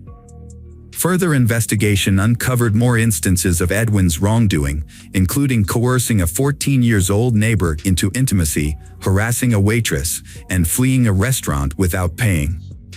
These findings led to additional charges, including corruption of a minor, harassment, and theft. Edwin's lawyer attempted to garner sympathy from the court by highlighting his client's troubled childhood, past victimization, and unstable upbringing. Despite these efforts, the defense was unsuccessful. Edwin's lawyer was the only person to speak in his defense and show support. Notably, Edwin's wife attended all court hearings but chose not to defend her husband, instead sitting quietly in the background. On September 16, 2008, a Johnson County judge sentenced Edwin Hall to 27 life sentences without parole. After hearing the verdict, the defendant apologized to the Kelsey family for his actions and broke down in tears. He is now serving his sentence at the Hutchinson Correctional Facility in Kansas. Hello friends, welcome to our channel. Today we're going to take a look at another horrible case with you, the case of Vicki Roberts.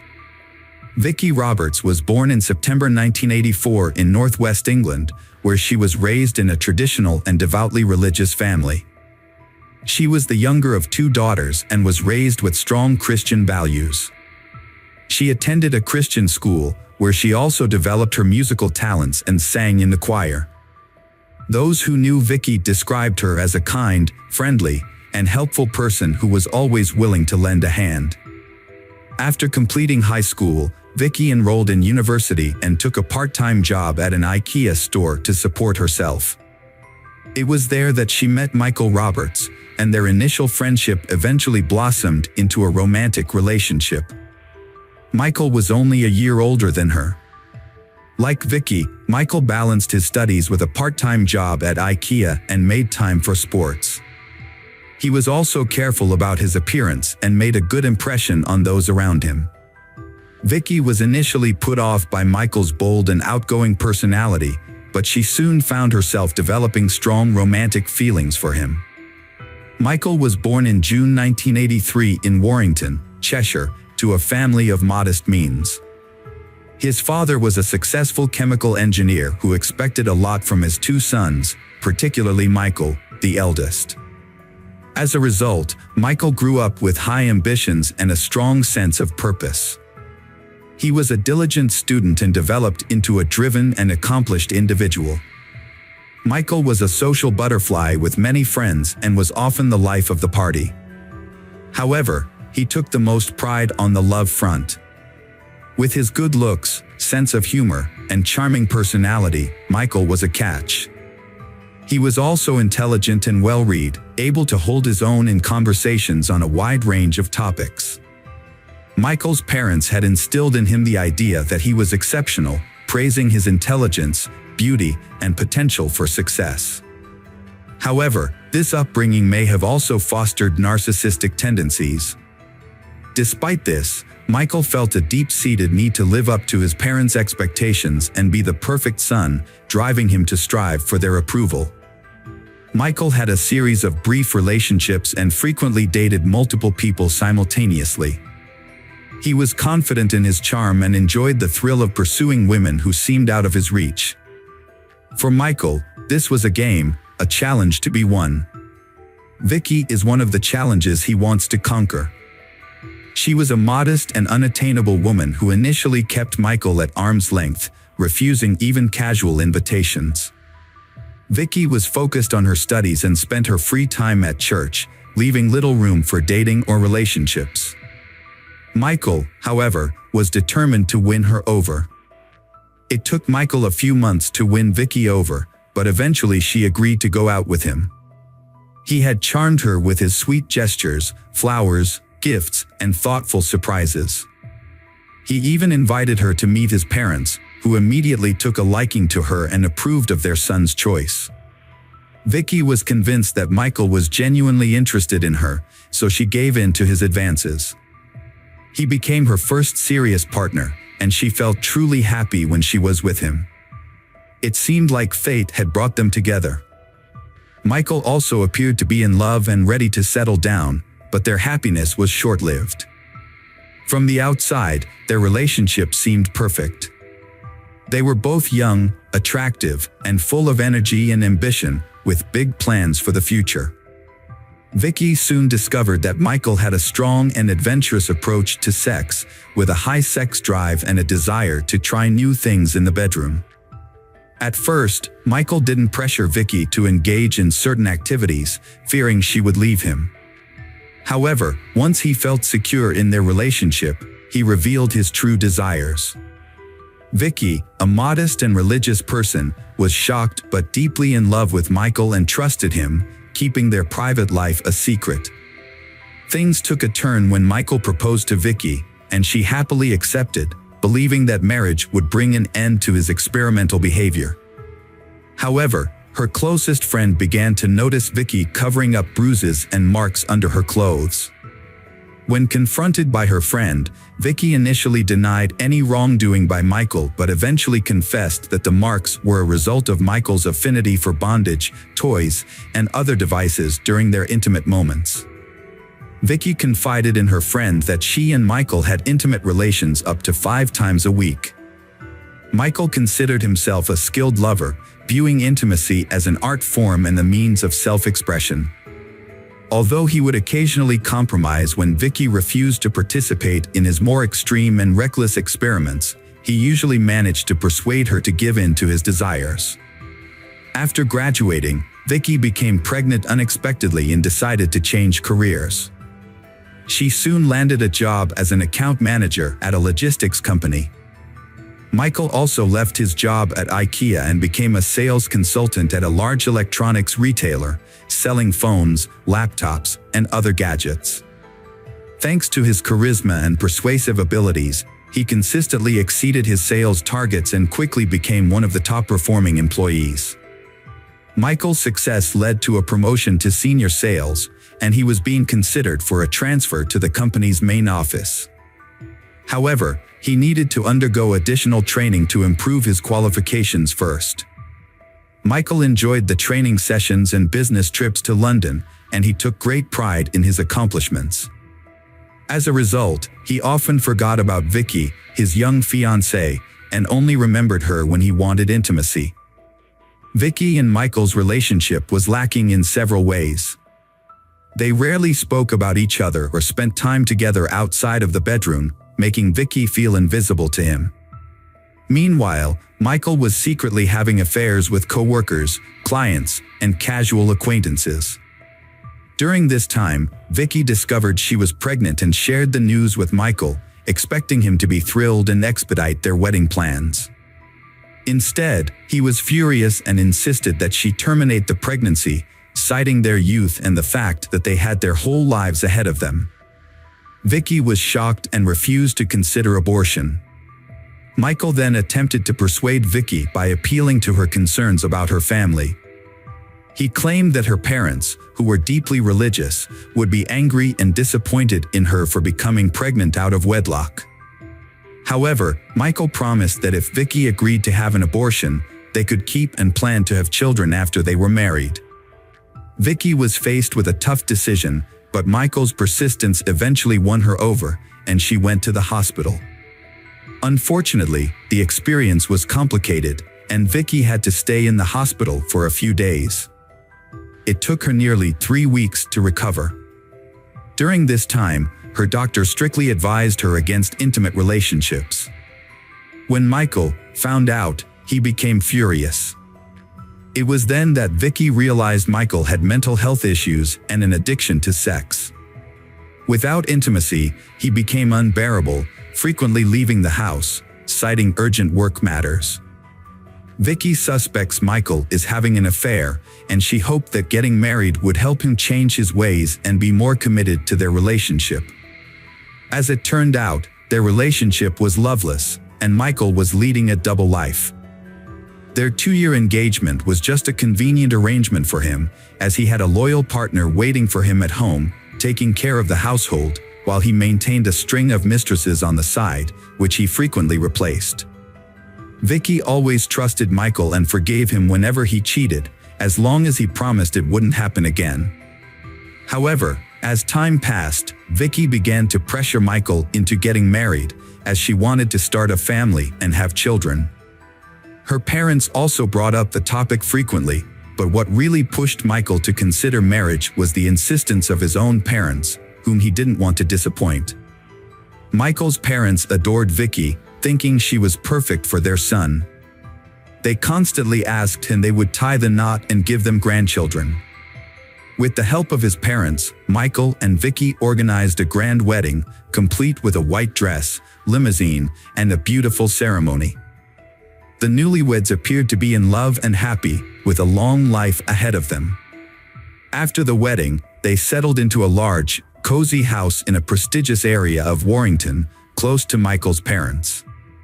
Despite their marriage, Michael didn't truly love Vicky. It was more of a way to appear normal to others. Vicky never expressed her concerns about Michael's unusual behavior and frequent infidelity, allowing him to freely change partners. Meanwhile, Michael's career was thriving. He received a promotion and a significant salary increase after being transferred to a new office. His direct supervisor was Carrie Hall, the head of administration at Phones for You. Carrie was a decade older than Michael, divorced, and raising her son independently. Despite her tough exterior, she was attractive, well put together, and strong-willed, as her position demanded. For a while, she ignored Michael's subtle advances, but to him, her indifference was a signal to take action. Michael set out to win over Carrie, using his natural charm and eloquence to capture her attention. After about a month, Carrie reciprocated his interest, and they began a regular affair, meeting in hotel rooms. Their relationship was intense and passionate, with a focus on experimentation and exploration. Carrie, a confident and mature woman, was flattered by the attention of the younger Michael. She was aware that Michael was unlikely to end his marriage for her. Michael, on the other hand, was eager to explore his desires with Carrie, which he felt he couldn't express with his wife. He would often lie to his wife about working late or attending corporate events, while confiding in Carrie about his unhappy marriage and his desire to divorce. However, he never made any concrete moves to end his marriage. The affair lasted for over a year, with Carrie seemingly content with the arrangement. She made no demands from Michael to leave his wife and was satisfied with their clandestine meetings and the excitement they brought. Carrie's behavior changed as she started dressing more conservatively, covering her body with long sleeves and high-necked clothing, a departure from her usual style that highlighted her athletic build. Carrie confided in her close friend about her lover Michael's extreme intimate experiments, which often crossed a line. She showed her friend the evidence, a bite mark on her chest and bruises on her neck from his intense grip. There were also marks on her wrists from the ropes he used to tie her up, giving him complete control. The friend was alarmed and urged Carrie to report the incidents to the police, but Carrie refused, explaining that the acts were consensual and Michael usually warned her about what he was going to do. However, the intensity of the experiences often got out of hand. For instance, Michael enjoyed choking his partner, claiming it would enhance the experience, but there were times when Carrie lost consciousness due to his excessive enthusiasm. Carrie's friend was fearful of Michael's strangulation games, but Carrie consistently gave in to his persuasion, believing that he would eventually stop or that she would become desensitized to the experience. Sadly, neither Carrie nor any of Michael's mistresses made any attempt to stop his cruel and painful experiments. Vicky had suspicions about her Michael's infidelity even before they got married.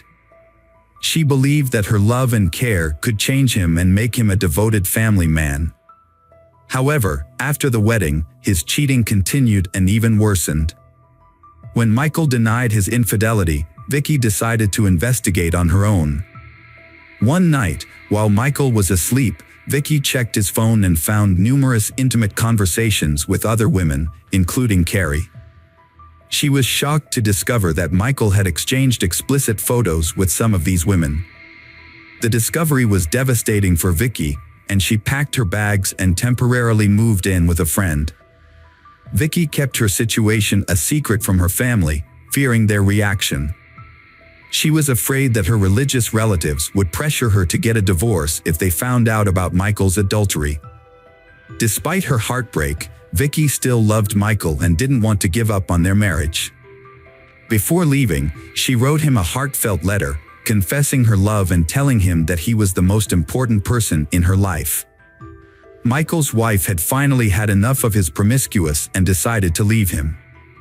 Before she went, she wrote him a handwritten note explaining that she knew about his cheating and couldn't take it anymore.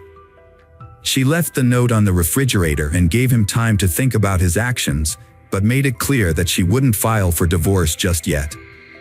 Despite his wife's departure, Michael didn't seem to be particularly upset or remorseful. However, he did realize that he would miss having a quiet and submissive partner who took care of the household and tolerated his behavior. He decided to try to win her back and followed her to her friend's house, bringing a large bouquet of flowers. He apologized and begged her to return, promising to be faithful from then on. His wife, Vicky, wanted to believe him and decided to give him another chance. For a while, Michael made an effort to be more considerate and even came home for dinner. He deleted his correspondence with his mistress, Carrie, and changed his social media password to avoid suspicion. However, Michael's good behavior didn't last long. He soon started pursuing a new female employee, Karen Wilson, who was engaged to be married. Despite her initial reluctance, Michael persisted in his pursuit of her, and they began an affair. Meanwhile, he continued to see Carrie on the side, juggling multiple relationships at once. He became infatuated with a new woman and ended his relationship with 33-year-old Carrie Hall after 2 months, as he had grown tired of her. He told Karen a fabricated story about being unhappy in his marriage and claimed he was willing to leave his wife for her. Karen believed him, and they had an intimate encounter in the office. A week later, she ended her engagement, expecting Michael to follow through on his promise. Michael had no intention of divorcing his wife, Vicky, but he wanted to keep his new mistress. To keep her happy, he lied to her, telling her that he had already filed for divorce and was living with his parents. However, Vicky soon became suspicious that Michael was still cheating on her. She decided to take action and gathered evidence of his adultery. While Michael was in the shower, Vicky took his phone but found nothing incriminating because he had deleted all his text messages and changed his social media password. Undeterred, she waited until he fell asleep and then took his work laptop, where she found his social media account still logged in. There, she discovered messages between Michael and his new girlfriend, in which he professed his love and claimed to be divorcing Vicky and living with his parents. Vicky was shocked and took screenshots of the messages as proof of Michael's infidelity. She also found receipts for hotel rooms in his wallet. The next morning, she confronted Michael, presenting him with the evidence adultery. For the first time in their relationship, she lost her temper. Michael was taken aback and tried to apologize, promising it would never happen again. However, Vicky threatened to tell his parents about his infidelity, hoping they could talk some sense into him since she couldn't. Michael was enraged by his wife Vicky's threat to tell his parents about their problems. In a fit of anger, he slapped her. Vicky then got up and said she would go to his parents immediately, heading for the door. Michael caught up to her, grabbed a heavy jewelry box from the dresser, and hit her in the head twice, knocking her unconscious. He then strangled her with his bare hands until she stopped breathing. Feeling no remorse, Michael wrapped Vicky's body in a blanket, placed it in large garbage bags, and carried it to the garage. He quickly cleaned the house, packed up most of Vicky's belongings, and removed them. He then invited his lover, Karen, over, and they had dinner, had fun, and made love in the same bedroom where the murder had taken place. The next day, Michael ran off with Karen. He told his parents that Vicky had left him for another man, even showing them fake messages from Vicky's phone, which he had sent himself. He went to his parents' home, sobbing on his mother's shoulder, pretending to be distraught over his wife's supposed infidelity. Michael sent his parents-in-law messages saying that their daughter had left him for another man. He also told them to give her space and not to bother her. The messages claimed that Vicky had fallen out of love with Michael and had moved in with someone else. Her parents were shocked and tried to contact Vicky to hear her side of the story, but she refused to answer their calls, only responding with messages asking for time. Vicky's parents found Michael's story suspicious and went to his house to confront him. However, his explanation only raised more questions. They soon discovered that Vicky had not shown up for work, which further alarmed them.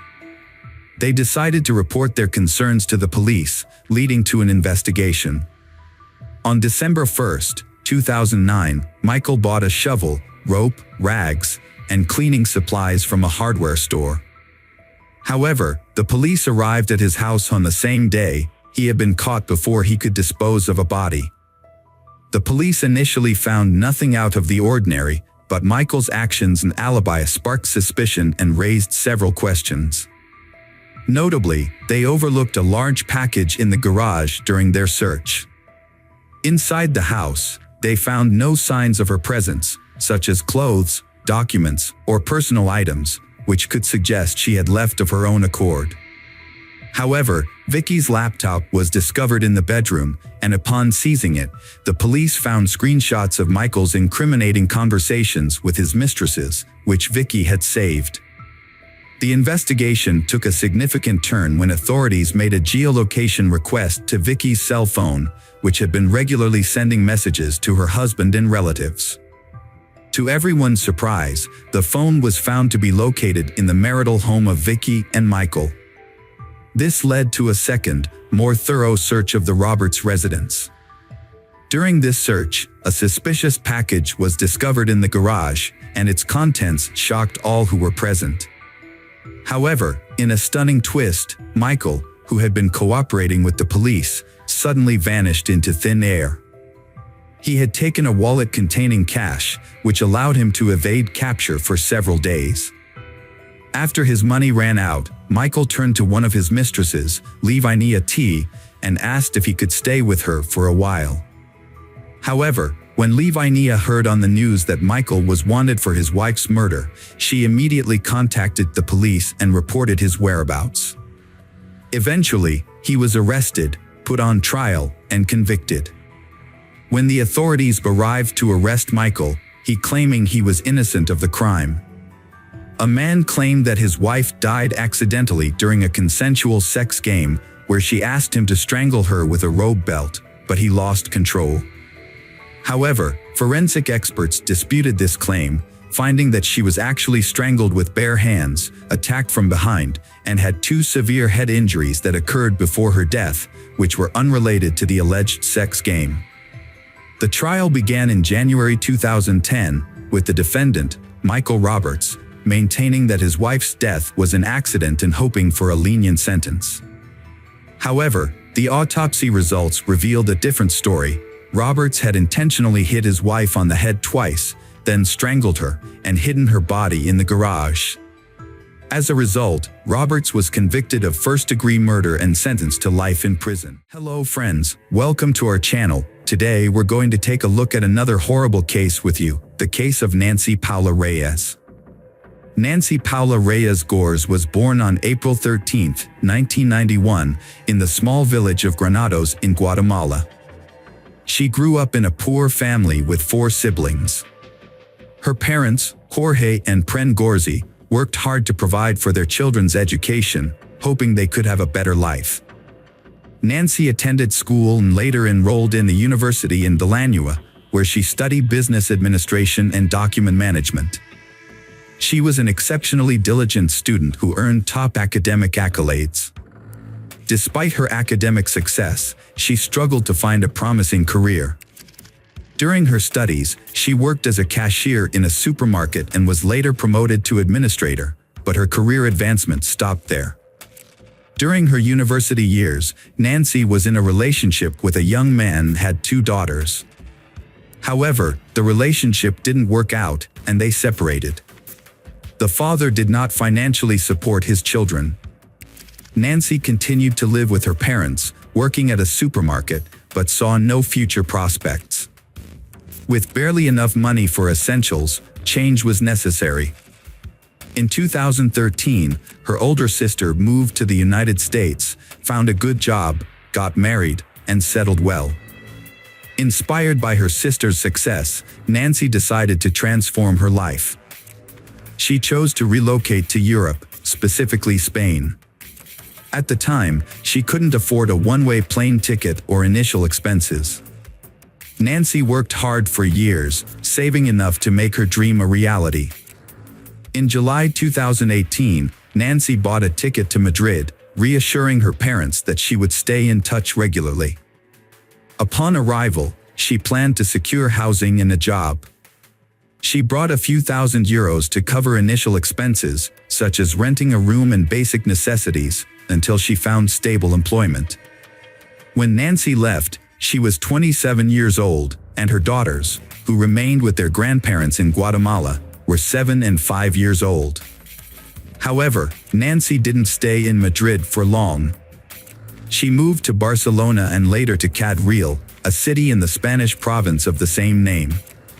Nancy maintained regular contact with her family, calling home almost daily to check on their well-being and sending money back to support them. Despite not having a stable job, Nancy managed to make a living through various odd jobs, including cleaning for affluent families and caring for the elderly and sick. She never complained about her hardships. Instead, she told her family that Europe offered better opportunities and that she could earn more than she would have in her home country, even if she worked non-stop with no days off. It seemed Nancy was content with her life. She even mentioned plans to bring her daughters to Spain once she had saved enough to rent a spacious home for the whole family. A significant romance developed in Nancy's life. Initially, she didn't reveal much about her personal life, citing a busy work schedule. However, in the spring of 2020, she told her parents that she had met a man named Carlos Andres Bustamante and started a romantic relationship with him. They met by chance while Nancy was searching for a new place to rent. As they navigated their challenges, they grew closer and eventually moved in together. Carlos, who was a year older than Nancy, didn't have a steady income at the start of their relationship and relied on odd jobs to get by. As a result, Nancy became the primary breadwinner, covering housing costs, bills, and often providing Carlos with money for his personal expenses. However, she never complained to her family about this, so they believed everything was fine and that she had found a good partner in Carlos, with whom she lived a happy and fulfilling life.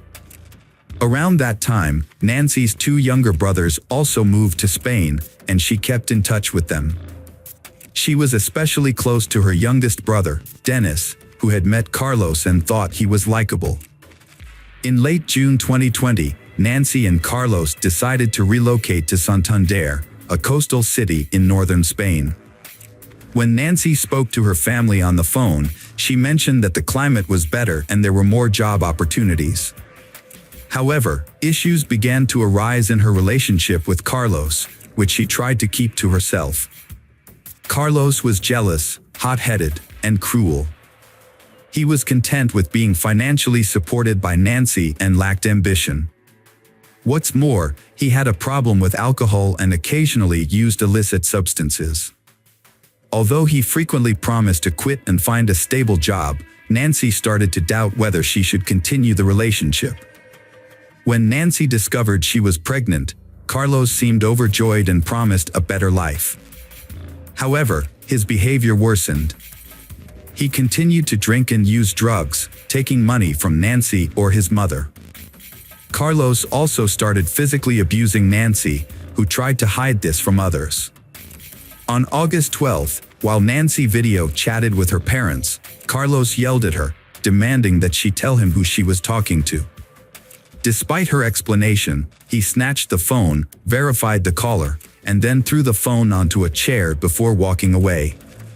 The next day, Carlos repeated this behavior, grabbing the phone from Nancy while she spoke to her family. He insulted and threatened her, leaving Nancy frightened. However, she told her relatives that Carlos's behavior was due to jealousy and insisted that everything was fine. Her parents urged her to contact the police, but Nancy believed she could handle the situation herself. On August 17th, Nancy had a concerning phone conversation with her sister. She stated that if anything happened to her, Carlos would be responsible. Although her words were alarming, she didn't explain further and instead asked her sister to care for her children if necessary. This was the last time Nancy's sister heard from her. Nancy, who was pregnant, mysteriously vanished on August 20th. At around 2 p.m., she texted her father, promising to call later that evening, but she never did. It was unusual for her not to follow through on her promise or respond to her family's calls. When her family tried to contact Carlos, he didn't answer his phone either. The situation was worrying, especially since they had recently moved to Santander and had no friends there. Nancy's brothers lived on the other side of the country, making it difficult for them to check on her immediately. A few days later, a suspicious message was sent from Carlos's phone, stating that he and Nancy had argued and decided to separate. According to the message, Nancy had packed her belongings and left to find her own apartment, was ignoring Carlos's calls, and he had no idea where she was. Nancy brothers suggested that Carlos come to Ciudad Real so they could report Nancy missing to the police together. Carlos agreed but didn't show up or file the report. He also stopped communicating with Nancy's family. Nancy's relatives reported her disappearance to the police themselves. Meanwhile, her brothers found Carlos's mother's, Sandra Bustamante, address through Nancy's friends. When they visited Sandra and explained the situation, she burst into tears. She confessed that she suspected her son was capable of harming Nancy, but didn't provide any details. Sandra didn't know where Carlos and Nancy were. Carlos wouldn't answer her calls, only sending brief messages telling her not to ask questions and to give him time. The next day, Sandra is questioned at the police station about Nancy's disappearance and the whereabouts of her son, Carlos. Sandra shared the same information she had told Nancy's brothers the day before and showed the police a long text message Nancy had sent her before she went missing. In the message, Nancy begged Sandra not to give Carlos any money, no matter what sad stories he might tell her. Nancy said Carlos would spend the money on alcohol and drugs, which made him aggressive and cruel. He had no intention of finding a job or overcoming his addictions, and his behavior was becoming increasingly threatening. As a result, Nancy was considering leaving him and thought it would be better to end things before anyone got hurt. The investigation also uncovered a disturbing fact about Carlos. He had been convicted of causing physical harm several times before. One of his first victims was his own mother, whom he severely beat when he was 17 years old. At the time, he was given probation. However, after leaving his family's home, he served short sentences for assaulting women he lived with and tried to have relationships with. The investigation was just getting underway, but within the first few days, several intriguing details came to light that suggested the union between Carlos and Nancy was troubled from the start. Carlos had a history of aggression, was unemployed, struggled with addiction, had a criminal record, and was prone to uncontrollable rage. Nancy's occupation wasn't as straightforward as she claimed. Her work generated substantial income, more than a housekeeper or caregiver could earn. In reality, Nancy offered escort services to wealthy individuals, including Spanish and other tourists, which is why she moved to Santander. Carlos initially accepted Nancy's occupation as it supported them financially. However, upon learning of her pregnancy, he became consumed by doubts about the child's paternity and grew intensely jealous of her continued work. His behavior became erratic, fluctuating between forbidding her from interacting with men and pressuring her to work for money. The man spent the money he took from his mother solely on himself and his vices. A disturbing discovery was made in a rented apartment, where Nancy and Carlos had been missing for nearly a week. Although Carlos had been in contact, he only sent messages and didn't reveal his location. On August 26, the police finally obtained a warrant to search their empty rental apartment in Santander, and what they found was shocking, leaving no doubt that Nancy was deceased. Blood was found throughout the apartment, with some attempts to clean it up. However, it was still visible in many areas. Further investigation revealed fragments of bones, hair, skin, and internal organs in the clogged drains of the bathroom and toilet. Forensic analysis confirmed that these remains belonged to the missing woman, Nancy. Although Nancy's body was not found in the apartment, evidence suggested that she had been brutally murdered and dismembered in the bathroom. Her remains were likely disposed of elsewhere. Carlos became the prime suspect in the case, but his whereabouts were unknown. A package for a small hatchet was found in the apartment with Carlos' clear fingerprints on it. Security footage from a local hardware store showed Carlos purchasing the hatchet, rubber gloves, and large trash bags on August 20th. He bought a small cart from an elderly vendor, who instantly recognized him from a photo. This led to his arrest and the start of a search for the body. The next day, Carlos went to a police station in Madrid. Trying to deflect suspicion from himself, he went to report Nancy missing but was immediately arrested as the main suspect in the gruesome crime. Carlos claimed he had no involvement, stating that he and Nancy had argued and parted ways on August 20th.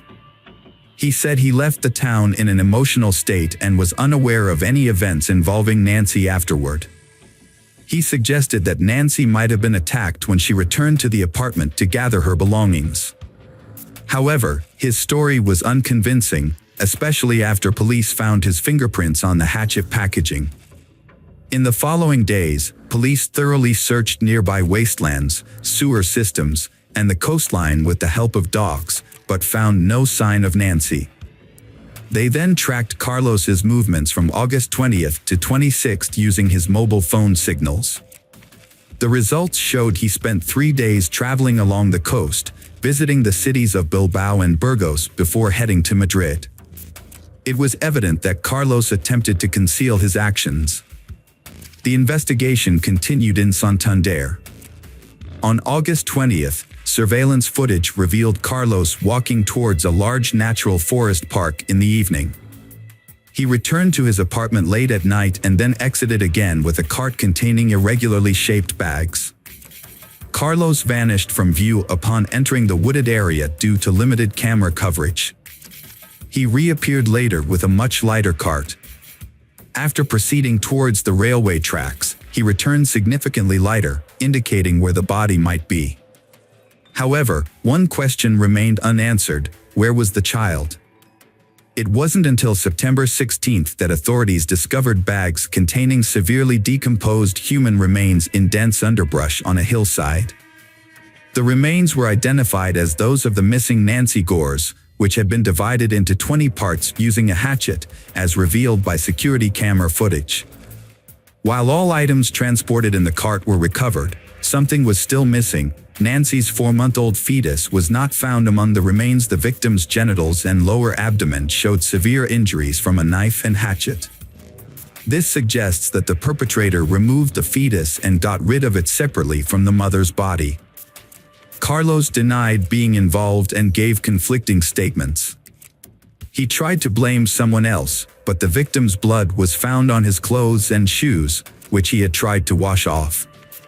Even though Carlos wouldn't admit to the crime, investigators figured out what happened. Experts think that on the afternoon of August 20th, the man got into an argument with his pregnant partner. He then brutally beat and strangled her in the kitchen, where blood was found on the floor and walls. Carlos moved Nancy's body to the bathroom. Afterward, he went shopping at a hardware store and the market. Using a hatchet and a large kitchen knife, he divided Nancy's body into 20 parts in the bathroom. He placed the pieces into bags, loaded everything into a cart, and then went to the park to look for secluded places to dispose of the body. Late at night, he followed a pre-planned route deep into the park, scattering the bags in various locations, hoping they would never be found. During his trial, Carlos denied his guilt and claimed he loved Nancy. The whereabouts of the fetus he removed from her body remain unknown. From the time of the crime until his arrest in Madrid, Carlos lived off the money he stole from Nancy. He spent the money daily in bars across various cities. It took law enforcement nearly 2 years to investigate, gather evidence, and find witnesses, and the murder trial is scheduled to start in July 2022. In November of the same year, Carlos was found guilty of the premeditated, brutal murder of Nancy and her unborn child, as well as the dismemberment and desecration of her body. However, many considered the sentence handed down to the murderer to be too lenient. Carlos received a prison sentence of 25 years and 6 months. He was also required to pay 150,000 euros in compensation to Nancy's parents and daughters. Hello friends, welcome to our channel. Today we're going to take a look at another horrible case with you. The case of Gabriela Alcaino. Gabriela Alcaino was born on May 17, 2001, in Santiago, the capital city of Chile. She was the only child of Federico Alino and Carolina Donosa Campos, and the first grandchild in a large, close-knit family. Her paternal uncle, Rodrigo, who served as her godfather, and her grandfather, Carlos, both adored her deeply, with Carlos regarding her as the central figure in his life. Gabriela grew up in a loving and supportive environment, despite her family's modest means. Her parents, though not wealthy, worked hard to provide her with a good education and upbringing. When Gabriela was 5, her parents divorced, and she lived with her mother, who dedicated herself to raising her. Her father, however, remarried and had 2 younger sons, but he continued to support Gabriela and her mother financially and remained involved in her life. Gabriela was a sweet and friendly child, who was a bit shy but made friends easily. Her gentle nature and lovely appearance earned her admiration from those around her. She excelled academically, enjoyed music, dance, and art, and her parents encouraged her talents. Gabriela cherished her relationships with her younger half-brothers, spending quality time with them at her father's nearby home during weekends and holidays. Overall, Gabriela's childhood was a happy and carefree time, filled with love and support from her family. Gabriela's first love was at the age of 15. She fell for Fabian Chasis Aravan, a fellow student who was a year older. At first, their relationship was innocent and sweet. They would walk together, share ice cream, and steal kisses. Fabian came from a good family with well-respected parents who valued education and raised him to be a good person. However, Fabian was a quiet and private person who struggled with social interactions. He would avoid eye contact and turn away from others, leading many to think he was just shy. Gabriela's father met Fabian and thought he was a calm, dependable, and responsible young man. He had a serious talk with Fabian, asking him to take care of Gabriela, and Fabian promised to do so. Initially, Fabian made an effort to be attentive and caring. However, as time passed, a different side of Fabian emerged. He became controlling and cruel, revealing a darker aspect of his personality. Fabian's controlling behavior dominated the relationship. He was intensely jealous and dictated who Gabriela could and couldn't interact with. He monitored her phone activity, insisting on instant responses to his calls and messages, regardless of the time. If she failed to comply, he would throw tantrums, displaying childish and abusive behavior. During the first 6 months of their relationship, Gabriella attempted to downplay Fabian's frequent outbursts of anger and jealousy, believing they would eventually subside. Blinded by her love for him, she tried to meet all his demands and held on to the hope that he would revert to the caring and gentle person she initially fell in love with. Fabian's behavior became increasingly irritable, volatile, and aggressive. He emotionally drained Gabriella, progressing from verbal abuse to physical mistreatment. He would slap her, pull her hair, or grab her hands, often leaving no visible marks. However, bruises would occasionally appear on her wrists and shoulders, evidence of Fabian's rough handling. Gabriella tried to hide her situation, but her loved ones noticed her depressed state and frequent tears. She was no longer her usual cheerful and outgoing self, instead withdrawing from friends and avoiding contact with people Fabian had forbidden her from seeing. Gabriella repeatedly tried to end her relationship with Fabian, but he would not let her go. Despite her efforts to break free, he would pressure her into getting back together. This cycle of breaking up and reuniting continued for over a year, marked by Fabian's stalking, threats, and harassment. In 2017, Fabian got into trouble for physically attacking a classmate outside of school. Although the details of the incident were unclear, he was accused of mistreatment and assault, which could have led to jail time. However, the case was settled out of court, and Fabian was expelled from school. He was forced to complete his education through homeschooling. When Gabriella finally decided to end the relationship for good, Fabian became angry and desperate. He apologized and promised to change, begging her to take him back. However, when she refused, he began to stalk and harass her. He would show up at her school or home, even attempting to climb into her room through the window. He bombarded her with dozens of calls, texts, voice messages, and social media messages, trying to intimidate her into resuming their relationship. Gabriella was determined to end the relationship, despite Fabian's erratic behavior. His messages veered wildly from apologetic to threatening, but she remained resolute. However, Fabian's actions were unpredictable and frightening. He would often vanish for weeks, giving Gabriella a glimmer of hope that he had moved on, only to reappear and resume his harassment. Fabian's behavior was relentless and intrusive. He would follow Gabriella everywhere, showing up unexpectedly and causing public scenes. His outbursts were loud and intimidating, leaving Gabriella feeling anxious and fearful. As a result, she became reluctant to be alone, always seeking the company of friends or family after school. She would often meet her mother at work and travel home with her, or ask her father or uncle to accompany her on trips. This constant vigilance took a toll on Gabriella, leaving her exhausted and drained over several months.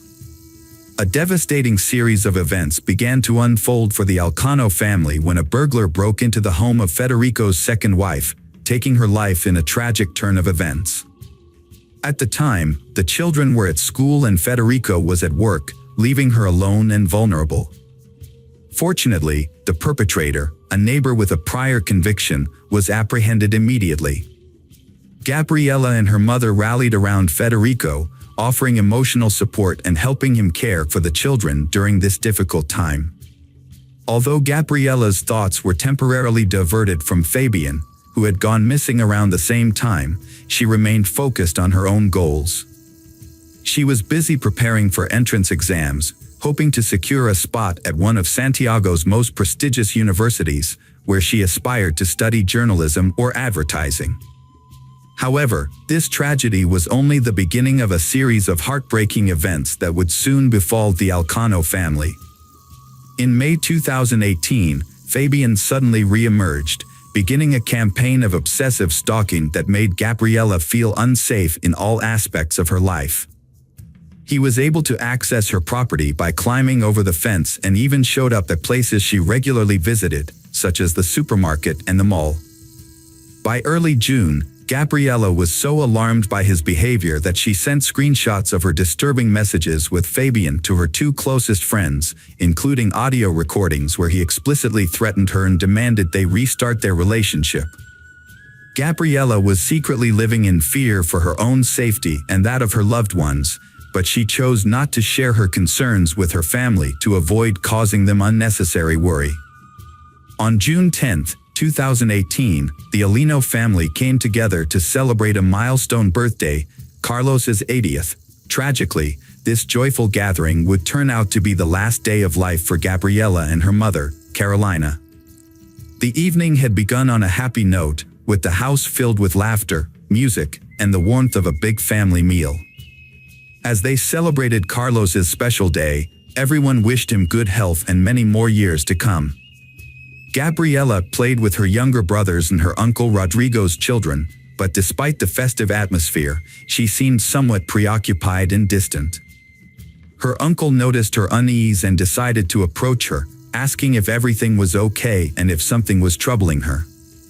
Gabriella gave a sad smile and shrugged, but didn't explain why she was nervous. Her uncle chose not to pry, thinking she would open up when she was ready. However, he later regretted not pressing her for more information. After the party, Federico drove his ex-wife and daughter home. He kissed Gabriella on the forehead, told her he loved her, and reassured her that she could always count on him for support. He then returned home with his younger children.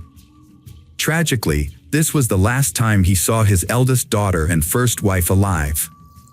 In the early hours of June 11th, a horrific crime took place.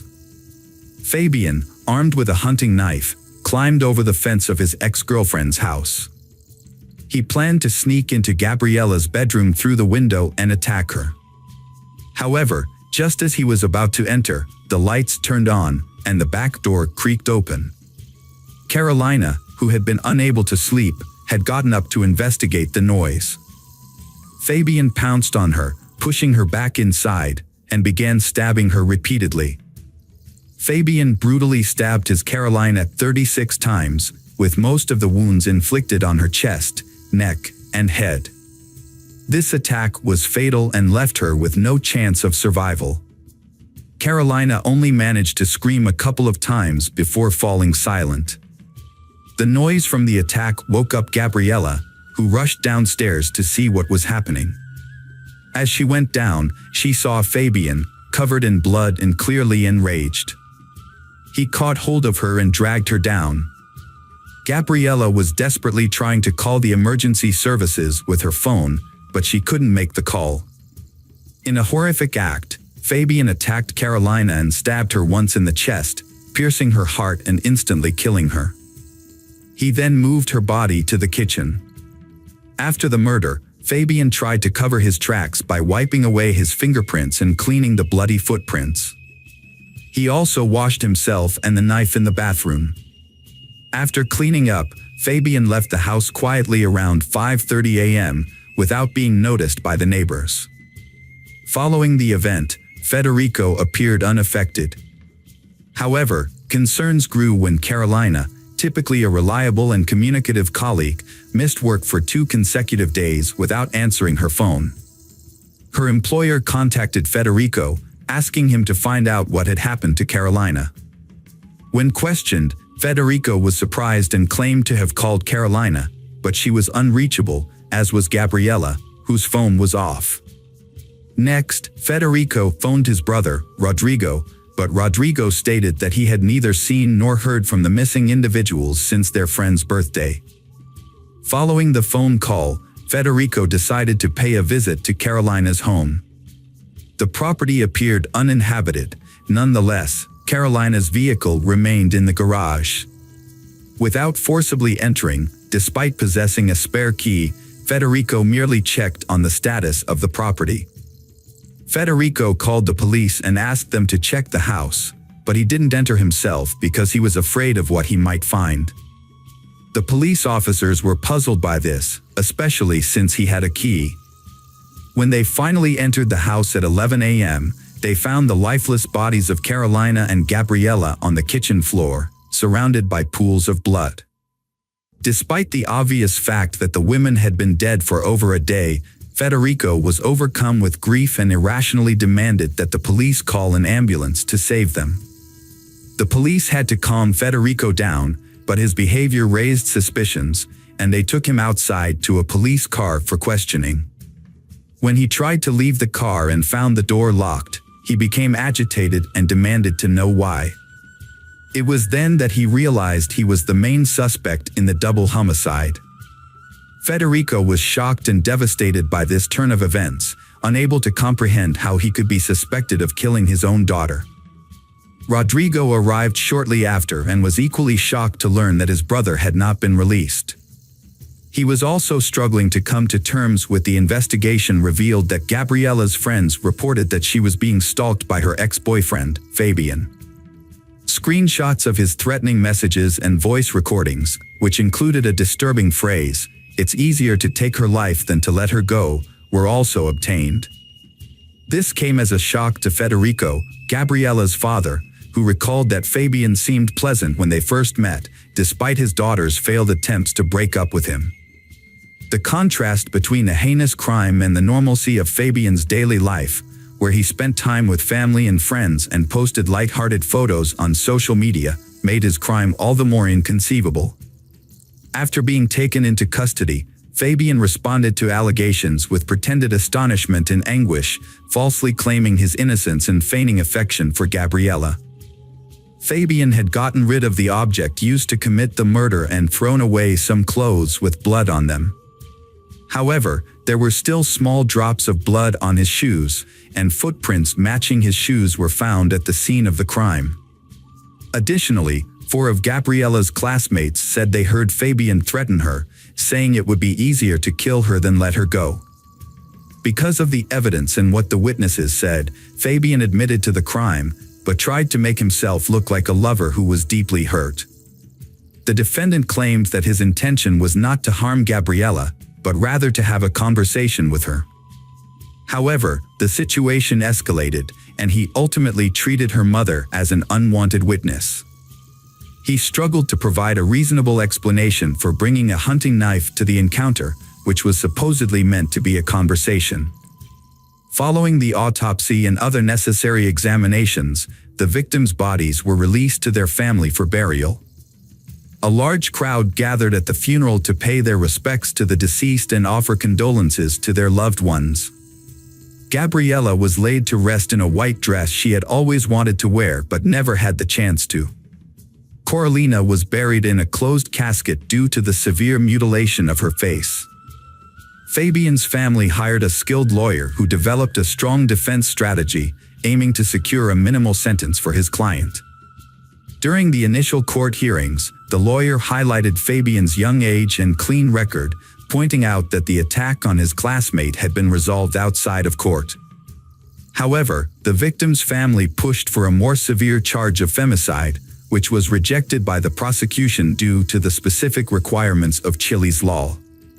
Since Fabian and the victim were not in a romantic relationship at the time of the crime, the case did not meet the criteria for femicide. The lawyer also argued that Fabian had acted on impulse and was in a state of distress when he committed the crime. As a result, Fabian faced a potential 15-year sentence for the double homicide and assault charges. The victim's family, understandably, demanded the maximum punishment for Fabian. After the initial hearings, the judge gave both the prosecution and defense 6 months to gather evidence. Fabian's lawyer requested his release pending trial, but the judge denied this request, keeping Fabian in custody. Gabriella's father was furious. He lost 2 loved ones to violent deaths. Now, the person responsible for the murders of his ex-wife and daughter might receive a lenient sentence. The defense lawyer tried to blame the victims, and the authorities seemed willing to accept this excuse. In response, Gabriella's father and uncle, along with women's rights groups, proposed Gabriella's Law. This law would broaden the definition of femicide to include intimate partner violence, regardless of whether they was married or cohabiting. The National Office for Women and Gender Equality soon joined the cause, actively pushing for the law. Although the bill faced opposition due to concerns that it could lead to new charges and stricter penalties for perpetrators already in prison, feminist groups nationwide rallied behind the Alino family. They organized marches and demonstrations in support of Gabriella's law. In August 2019, a year and 3 months after the tragic murders, significant changes were made to Chile's femicide law. Known as Gabriella's Law, these amendments aimed to strengthen the country's response to violence against women.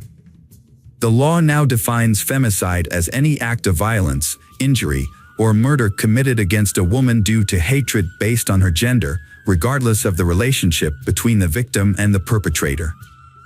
Additionally, the law considers it an aggravating circumstance if the victim is a minor or has health issues.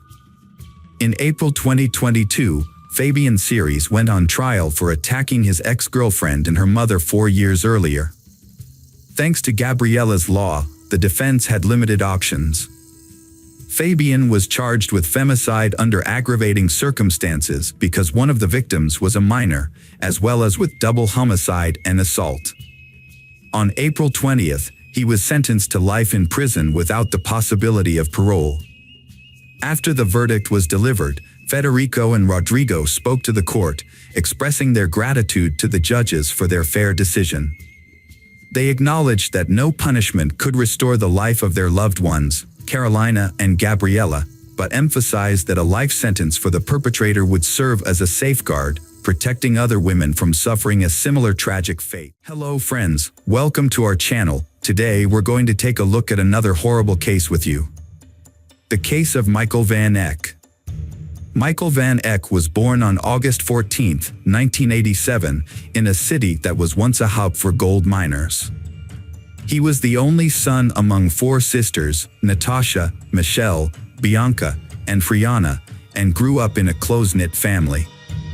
His parents were caring and provided a comfortable life for their children. Michael's father worked hard to establish his own business, while his mother created a nurturing environment at home that encouraged the growth and development of her children. Michael was a sociable and kind person who excelled in school and sports, earning a black belt in karate that gave him confidence. After completing his education, Michael trained as an electrician, a highly sought-after profession that offered good earnings and job prospects. He worked at the Beatrix mine in the small town of Unison, where he was employed at mine number 4.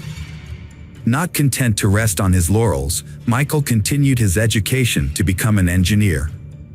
In 2011, Michael, then 23 years old, joined a dating site to cope with a recent breakup and expand his social circle. It seemed like a stroke of luck when he came across the profile of a sweet and smiling young woman that caught his eye. During the ongoing conversation, the man discovered that they shared common interests.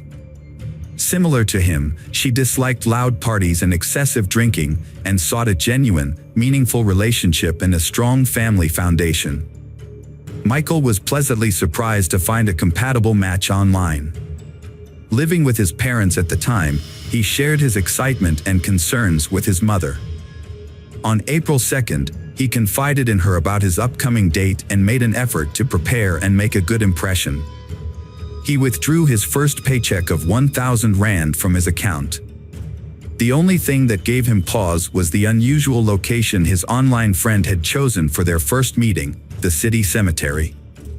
To avoid worrying his parents, he kept this detail to himself. Around 9 p.m. that evening, Michael bid farewell to his family and left the house.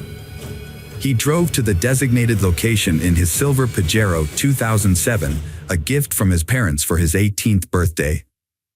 As expected, she was running a bit late, but her appearance was striking. She from the internet arrived dressed in a pristine white dress and smiled warmly. The conversation flowed easily, and afterwards, she suggested continuing the evening elsewhere in the cemetery. She invited him to a secluded area with a blanket spread out on the grass, accompanied by a basket of fruit and wine. Michael and his friends had just finished their drinks when his beautiful companion suddenly kissed him. At first, the kiss was pleasant, but it quickly turned into a painful and horrific experience. Unbeknownst to Michael, this kiss was the beginning of a sinister plot. Jane Van Heerden was born in 1991 to parents who were struggling in their marriage. When her mother discovered she was pregnant, they decided to put their divorce on hold and try to work through their issues. However, their efforts were unsuccessful, and the situation at home continued to deteriorate. Unfortunately for Jane, her mother resented her presence, seeing her as a constant reminder of her unhappy marriage. Even after the divorce, Jane's mother held on to her negative feelings, making it difficult for Jane to feel loved and accepted. Jane's behavioral issues and cold demeanor towards her children persisted even after her marriage ended. As a result, her 3 children felt isolated and misunderstood, with Jane, in particular, struggling the most. From a young age, she became withdrawn and sullen, displaying psychological problems. Her behavior became increasingly disturbing, as she frequently talked about death and created confusing artwork. She also developed an imaginary friend named Azael. Her grandparents, concerned about her well-being, suspected she might be possessed and took her to church for an exorcism. During the ritual, Jane's body convulsed, which was likely due to her fear of crowds and the intense anxiety she felt during the ordeal, possibly triggering an epileptic seizure. The traumatic experience had a lasting impact on her memory, causing her to develop a deep-seated fear of the dark. This phobia was further exacerbated by her mother's frightening statement that toys come to life at night, leading Jane to take drastic measures to protect herself, such as taping her doll's eyes shut and restraining them with shoelaces. Jane's mental condition took a turn for the worse as she entered preteen years. At 10 years old, she had a disturbing episode where she threatened a family guest with a knife while visiting her father. This incident prompted her family to seek professional help, and she was evaluated by a specialist who prescribed sedatives. The medication had a positive impact on her mood and overall well-being for a time. During a period of calm, Jane's father made a conscious effort to spend more time with her, often picking her up from school and taking her on hunting trips. He hoped that by sharing his hobby, he could provide her with the attention and connection she craved. Jane found enjoyment in her father's activities, particularly in tasks like butchering and skinning animals. However, this fascination led her to begin collecting and bringing home the carcasses of small animals, starting with rats and birds, and escalating to cats and dogs. She also took to cutting flesh and occasionally self-inflicted injuries. As it turned out, around age 12, Jane had befriended a man who introduced her to substance use and took advantage of her vulnerability. Fortunately, she ended the toxic relationship on her own, although her sisters had initially kept the situation hidden from their parents. Jane's emotional state was negatively affected by her chaotic childhood. At the age of 15, her mother left for New Zealand, where she started a new relationship and never returned to care for her children. Jane and her siblings were left in the care of their father and stepmother, who did their best to provide for them, but struggled to understand the depth of Jane's emotional issues. Her family initially attributed her behavior to typical teenage struggles. However, her situation took a turn for the worse when she became involved with a 22-year-old man who was interested in Satanism, occultism, and voodoo cults. He had a profound influence on Jane, but his cruel nature often left her feeling belittled and suppressed. Fortunately, Jane's life began to turn around with the support of her family and therapy. By the time she turned 17, she had distanced herself from the negative influences in her life, graduated from high school, and enrolled in college to study art and graphic design. As she lost interest in Satanism and stopped using substances that were harming her, her emotional well-being began to improve. Jane thrived in her studies and landed a job in her field, where she received support from both her colleagues and management. She discovered a natural talent for visual arts, earning her respect and recognition in her profession. At the same time, she began a romantic relationship with a man named Warren. To those outside her inner circle, Chane's life seemed perfectly ordinary. Her family and close friends avoided discussing her past, hoping that the difficult times were behind her. However, it was unclear what was happening beneath the surface. It's possible that her inner struggles were simply waiting to resurface. Her father, in particular, was overjoyed for Chane, believing she had finally found stability and would soon get married. However, his expectations were not fulfilled. A surprising challenge arose from Warren's friend Roy, a self-proclaimed sensitive person. Although Chane came across as kind and friendly, Roy detected something off-putting and even evil about her. He suspected that Chane might be unfaithful to his friend, so he decided to confront her about it. However, instead of answering his question, Chane became enraged and spat in his face, telling him to stop asking her ridiculous questions.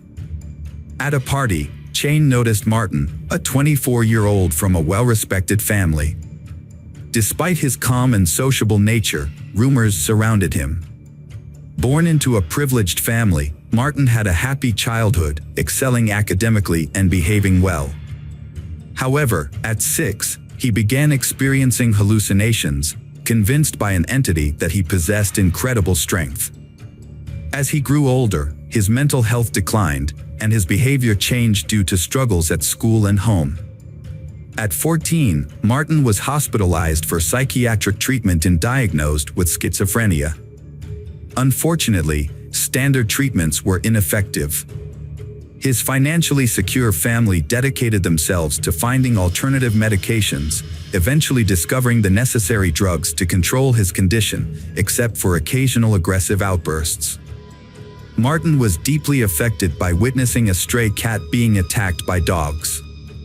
Instead of feeling revulsion or sympathy, he chose to hide the cat's body and observe it.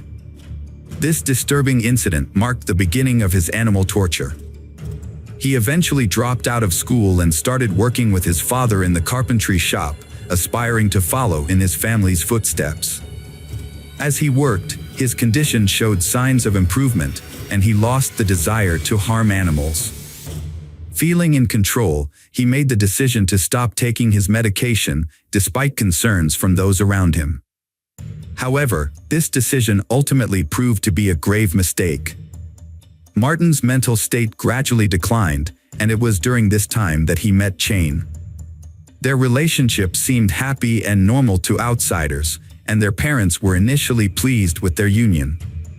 But neither set of parents was aware of the dark history of their children, and their relationship ultimately led to devastating consequences. Initially, they was outgoing and social, attending parties and interacting with others. However, acquaintances began to notice cuts on their hands, which they jokingly attributed to intimate experiments. Over time, they became increasingly reclusive and developed an interest in dark and occult practices, including Satanism and voodoo cults. They also became fascinated with notorious serial killers. In February 2011, Martin posted a photo of himself and Chane on social media, with the caption, "Killers," accompanied by a cryptic emoji. At the time, no one suspected that the post was anything more than a joke. Meanwhile, Martin asked Chane's father for permission to marry her, which was met with enthusiasm. However, unbeknownst to those around them, they harbored a sinister secret. Instead of dreaming of a future together, they fantasized about ending their lives in a violent manner. These dark fantasies eventually evolved into a twisted plan to torture and kill homeless individuals. They even practiced their twisted intentions on animals, due to unable to find a suitable human victim to carry out their heinous plan. Chane created a profile on a dating site, which caught the attention of a young man named Michael Van Eck. Chane and her partner, Martin, targeted Michael for their sinister plans. They began flirting with Michael online, and after a few days, Chane suggested they meet in person. Despite the unusual location, Michael agreed to the meeting. Chayne and Martin carefully planned the encounter, considering every detail, including their attire and the means to commit a crime. Chayne approached the meeting prepared, while Martin hid behind tombstones, waiting for a signal. When Chayne kissed Michael, it was the agreed-upon signal for Martin to attack. He struck Michael with a knife from behind, but Michael unexpectedly resisted. Chayne intervened, and together they inflicted around 30 knife wounds on Michael. As Michael begged for an end to his suffering, Martin slit his throat, ultimately killing him. The perpetrators then dragged the body onto a blanket and began to carry out their plan. They cut off the victim's legs at the knee and severed his head. The dismembered body parts were placed in bags. The perpetrators attempted to bury the body at the site, but they encountered a problem that they had no shovels. As a result, they were forced to dig a shallow grave using only their hands and knives. After managing to bury the body only halfway, the perpetrators left the scene, taking the severed body parts with them. They used the victim's vehicle to make their getaway, with Martin initially driving, but later handing over control to his accomplice. However, the adrenaline rush from their crime made it difficult for them to focus on the road. Once they arrived home, they stored the bags containing the body parts in the refrigerator, treating them like ordinary groceries. After Martin had somewhat composed himself, he got into the victim's car and drove it to a high-crime neighborhood, hoping that it would be stolen. He left the car unlocked with the keys in the ignition to make it an easy target. A cemetery worker noticed bloody stains and torn clothing in the bushes near the grave. After alerting his supervisor, they called the authorities to report the gruesome find. The police were immediately notified, and an investigation was launched. Meanwhile, Michael Van Eck's parents were frantic with worry. Their son had been unreachable since the previous evening, which was unusual, even if he had stayed overnight with his internet girlfriend. When Michael failed to show up for work, his employer called his parents to ask about his absence. Around the same time, police received a report about an abandoned car with blood stains on the trunk. The vehicle was identified as belonging to Michael Van Eck through a database search. Further investigation revealed that the car had been parked at the cemetery for an extended period. With this new information, police officers visited the Van Eck residence, where they confirmed their suspicions. Michael's mother had been searching for him since the previous day. The officers then asked her to come to the cemetery, where forensic experts and search dogs were working to locate missing body parts. The investigation revealed that the victim's mother identified her son's body through distinctive burn marks he had sustained in childhood.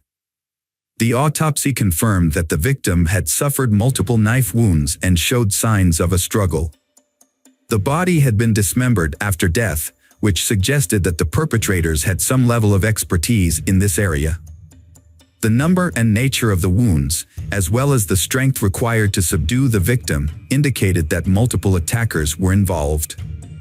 DNA testing later confirmed the identity of the victim as 23-year-old Michael Van Eck.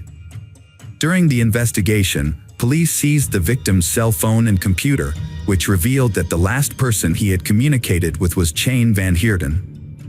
According to their messages, she had invited him to meet at the cemetery on the night of his death. Detectives brought Chayne in for questioning, and she arrived with her boyfriend, Martin. Both were interviewed separately and eventually confessed to being involved in the victim's murder. Upon learning of the incident, Chayne's father rushed to the station, where he was shocked to hear the accusations against his daughter. When he asked her if the allegations were true, Chayne calmly confirmed her involvement and stated that she would willingly do it again. She claimed that she had fantasized about committing such a crime ever since she started hunting with her father. This cruel confession shocked not only her father but also everyone present. As the case gained public attention, Chayne's boyfriend, Martin, also showed no remorse. Instead, he seemed to enjoy the public scrutiny and posed for cameras. It became clear that neither Chayne nor Martin felt any regret for their actions. Investigations revealed that they had planned to take their own lives if caught, but Martins changed his mind, and Chain followed suit. They wanted to live a life of notoriety, embracing their dark impulses. A search of their apartment revealed a disturbing environment. The walls were adorned with distorted portraits of Chain, depicting her without eyes, mouth, or ears. The rooms also contained ritual items, animal scalps, knives, and other objects of unclear purpose. Police found the deceased young man's belongings, including his glasses and wallet, which Martins later confessed they had taken to prepare their next crime. The most disturbing discovery was made in the refrigerator, where police found Michael's severed head with his mouth sewn shut. It is believed that the perpetrators intended to use his head as a ritualistic bowl. The victim's eyes and ears were found in separate containers. Additionally, the victim's hand and leg were discovered buried near the murderer's home, alongside the remains of various animals. The perpetrator's diary revealed horrific thoughts and plans for future crimes. The evidence collected during the investigation made it clear that the perpetrators had planned to commit multiple crimes, and that the process of taking lives and mutilating bodies brought them immense pleasure. Martin and Chain underwent multiple evaluations to assess their mental competence. The commission confirmed that they were aware of their actions and understood the consequences. In November 2011, Chain's trial took place. Despite this being her first offense, she was treated as a serial offender. She openly expressed her desire to repeat her actions and told the court that she understood she should feel shame or remorse, but couldn't. She could only comprehend the severity of her actions through societal standards and the reactions of others. Psychiatrists diagnosed Chain with psychopathic and antisocial disorders, which made her more dangerous than her boyfriend. However, she was skilled at hiding her true nature. Throughout the sentencing, Chain remained impassive. She was found guilty and sentenced to 35 years in prison without the possibility of parole, 20 years for taking a life and an additional 15 years for robbery and dismemberment. Martin defended himself in court, claiming he didn't remember the events until he was in jail. He admitted to studying Satanism and occultism, and said his relationship with Chain led them to commit the crime. He apologized to the victim's parents, but his words seemed insincere. He was found guilty and sentenced to 35 years in prison, with a chance for parole after serving half his sentence. Even in prison, Martin expressed his passion for Chain in letters, calling her a dark goddess. However, Chain eventually ended the relationship, feeling they had grown apart. While incarcerated, Chain proved to be a model prisoner, using her time to teach art and theology to her fellow inmates. In contrast, Martin, while also in prison, gained a small group of admirers who were carefully monitored by police to prevent them from copying his crimes. During his imprisonment, Martins focused on personal growth, completing his education through correspondence courses and undergoing therapy. Their stories serve as a warning that ordinary individuals can hide dark secrets. Michael, a kind and compassionate person, was manipulated by two individuals with twisted motivations. This tragic event emphasizes the importance of being cautious about the people we surround ourselves with, as their influence can have a profound and lasting impact on our lives.